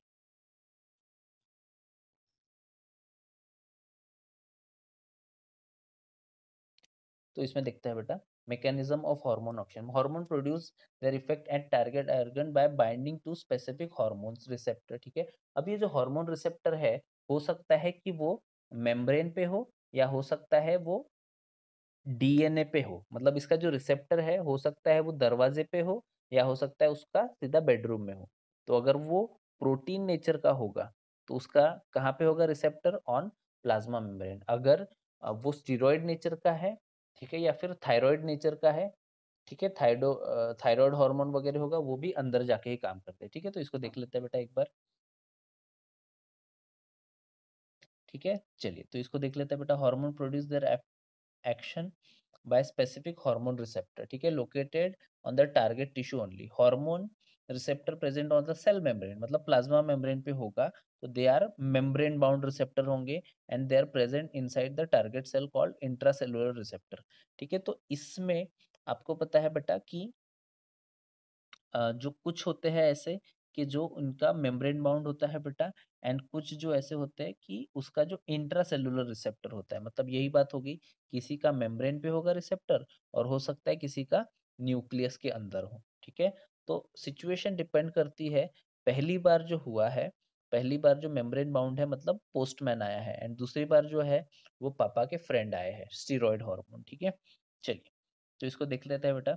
mostly nuclear receptors present in the nucleus. ठीक है बेटा, तो जो स्टीरॉयड हार्मोन रहेगा उसका जो रिसेप्टर रहेगा वो न्यूक्लियस के अंदर रहेगा। ठीक है, binding a hormone to its receptor leads to formation of hormone receptor complex. ठीक है, each receptor is specific to one hormone only and hence receptors are very specific. ठीक है बेटा, आपको पता है कि ये जो रिसेप्टर है ये बहुत ज़्यादा स्पेसिफिक होते हैं, ये किसी भी हार्मोन को एंट्री नहीं देंगे एंड किसी भी और हार्मोन के साथ हार्मोन रिसेप्टर कॉम्प्लेक्स नहीं फॉर्म करेंगे, है ना। ठीक है, चलिए इसके बाद आते हैं hormone receptor complexion leads to certain biochemical changes in the target tissue metabolism, hence physiological functions are regulated by hormones on the basis of their chemical nature. ठीक है, हार्मोन्स कैन बी डिवाइडेड। ठीक है, तो आपको पता है बेटा, अगर इसने हार्मोन रिसेप्टर कॉम्प्लेक्स फॉर्म किया है या कोई रिस्पॉन्स आ चुका है, इसकी वजह से फ्यूचर में फिजियोलॉजिकल रिस्पॉन्स आएगा जो टारगेट टिश्यू है उसमें। ठीक है बेटा, तो आपको पता है, अब देख लेते हैं कि इसके जो नेचर है, what are the group of hormones that are present. ठीक है, तो सबसे पहले है पेप्टाइड हार्मोन, पॉलीपेप्टाइड हार्मोन या प्रोटीन, ये मतलब प्रोटीन नेचर के ही हार्मोन्स होते हैं। जैसे कि एग्जांपल है बेटा insulin, glucagon, pituitary hormones, all pituitary hormones. Pituitary hormones में मतलब क्या आ जाएगा बेटा, ग्रोथ हार्मोन भी आया, एसीटीएच भी आया, एफएसएच भी आया, एलएच भी आया, प्रोलैक्टिन भी आया। ये जितने हार्मोन्स थे सारे के सारे जो है वो पेप्टाइड नेचर के है ना। हाइपोथैलेमिक हार्मोन्स भी है, वो भी पेप्टाइड नेचर के ही होते हैं। ठीक है, तो आपको याद रखना पड़ेगा पिट्यूटरी हार्मोन्स, इंसुलिन, ग्लूकागॉन, ये सारे के सारे क्या है, पेप्टाइड हार्मोन्स है। अब आते हैं स्टीरॉयड हार्मोन पे। कॉर्टिसोल, आपको पता है ना बेटा, ग्लूकोकॉर्टिकॉइड्स, मिनरलोकॉर्टिकॉइड्स वाले जो था, ये आपको एड्रिनल ग्लैंड में मिलने वाला कॉर्टिसोल्स है। ठीक है, टेस्टोस्टेरॉन, इस्ट्रेडियोल एंड प्रोजेस्टेरॉन। इस्ट्रेडियोल मतलब आप इसको ईस्ट्रोजन ही बोल सकते हैं इस्ट्रेडियोल को। ठीक है बेटा, तो ये जो है कॉर्टिसोल, टेस्टोस्टेरॉन, ये इस प्रोजेस्टेरॉन एंड इस्ट्रोजन, ये स्टीरॉयड हार्मोन के नेचर है बेटा। ठीक है, आइडोथायरोनिन्स मतलब थायराइड हार्मोन्स है बेटा, ये एक सेपरेट कैटेगरी है। ठीक है, अच्छा, आइडोथायरोनिन्स भी आप ऐसे बोल सकते हो कि न्यूक्लियर मेम्ब्रेन को क्रॉस करके न्यूक्लियस में जाके ही ये करता है। अच्छा, और अमाइनो एसिड डेरिवेटिव्स, ये एपिनेफ्रिन होता है बेटा। ठीक है, चलिए तो ये चार बेसिक होते हैं केमिकल नेचर ऑफ हॉर्मोन्स। ठीक है, चलिए hormones which interact with the membrane bound receptors do not enter the target, मतलब मेम्ब्रेन पे ही जिनका रिसेप्टर होता है वो क्या जनरेट करते हैं, सेकेंडरी मैसेंजर जनरेट करते हैं। आपको याद है ना, मैंने आपको थोड़ी देर पहले बताया था बेटा, ये फास्ट एक्टिंग होते हैं एंड वाटर सोल्यूबल होते हैं। जो जिनका रिसेप्टर मेम्ब्रेन पे होता है वो फास्ट एक्टिंग होते हैं एंड वाटर सोल्यूबल होते हैं। इनका जो लैग पीरियड होता है, लैग पीरियड मतलब क्या होता है बेटा, जिनका लैग पीरियड होता है, ठीक है, जिनका लैग पीरियड जो है वो कम होता है बेटा। ठीक है, मतलब इमीडिएटली काम करते हैं, मतलब within a fraction of seconds million of glucose metabolise हो सकते हैं बेटा, अगर इंसुलिन रिलीज हो रहा है तो। ठीक है, चलिए सॉरी, एल्डोस्टेरॉन रिलीज हो रहा है तो। ठीक है, एपिनेफ्रिन, सॉरी, एल्डोस्टेरॉन नहीं, एपिनेफ्रिन। ठीक है, एड्रेनालिन, अगर एड्रेनालिन रिलीज हो रहा है तो बहुत ज्यादा ग्लूकोज का मेटाबॉलिज्म हो जाता है बेटा। ठीक है, चलिए अच्छा, इसमें क्या बोला गया है, जैसे कि आप देख पा रहे हैं बेटा, ओके, तो यहाँ पे calcium and interns regulate metabolism. ठीक है, hormones which interact with intercellular, जैसे कि स्टीरॉयड हार्मोन्स होते हैं, या फिर आइडोथायरोनिन। देखिए मैंने आपको बोला ना बेटा, आइडोथायरोनिन मतलब ये जो थायराइड के भी हार्मोन्स है, ये भी न्यूक्लियस के अंदर जाके काम करते हैं बेटा। मोस्टली रेगुलेट जीन एक्सप्रेशन और क्रोमोसोम फंक्शन, ठीक है। तो interaction of hormone receptor complex with the genome and cumulative biochemical action in the physiological development, ठीक है। तो एक बात याद रखना है इसमें, आपको याद रखने वाली चीज ये है कि ये जो पेप्टाइड हार्मोन होते हैं एंड ये जो अमाइनो एसिड होते हैं, ये जो काम करते हैं ये सरफेस पे काम करते हैं बेटा। एंड स्टीरॉइड एंड आइडोथायरोनिन ये जो है ना, ये किस पे काम करते हैं बेटा, ये काम करते हैं न्यूक्लियस के अंदर जाके, है ना। तो दो तरह के हार्मोन एक्शन अपन देखे बेटा, एक होते हैं प्रोटीन हार्मोन, एक स्टीरॉइड। जो प्रोटीन होता है वो सरफेस पे होता है इसका रिसेप्टर, एंड जो स्टीरॉइड होता है उसका न्यूक्लियर मेम्ब्रेन के अंदर होता है। वेरी क्लियर, ठीक है। तो ये जो एनसीईआरटी सीरीज है बेटा, इसको अपन कंटिन्यू करेंगे। In the next lecture upon start करने वाले हैं neural control and coordination. Thank you so much.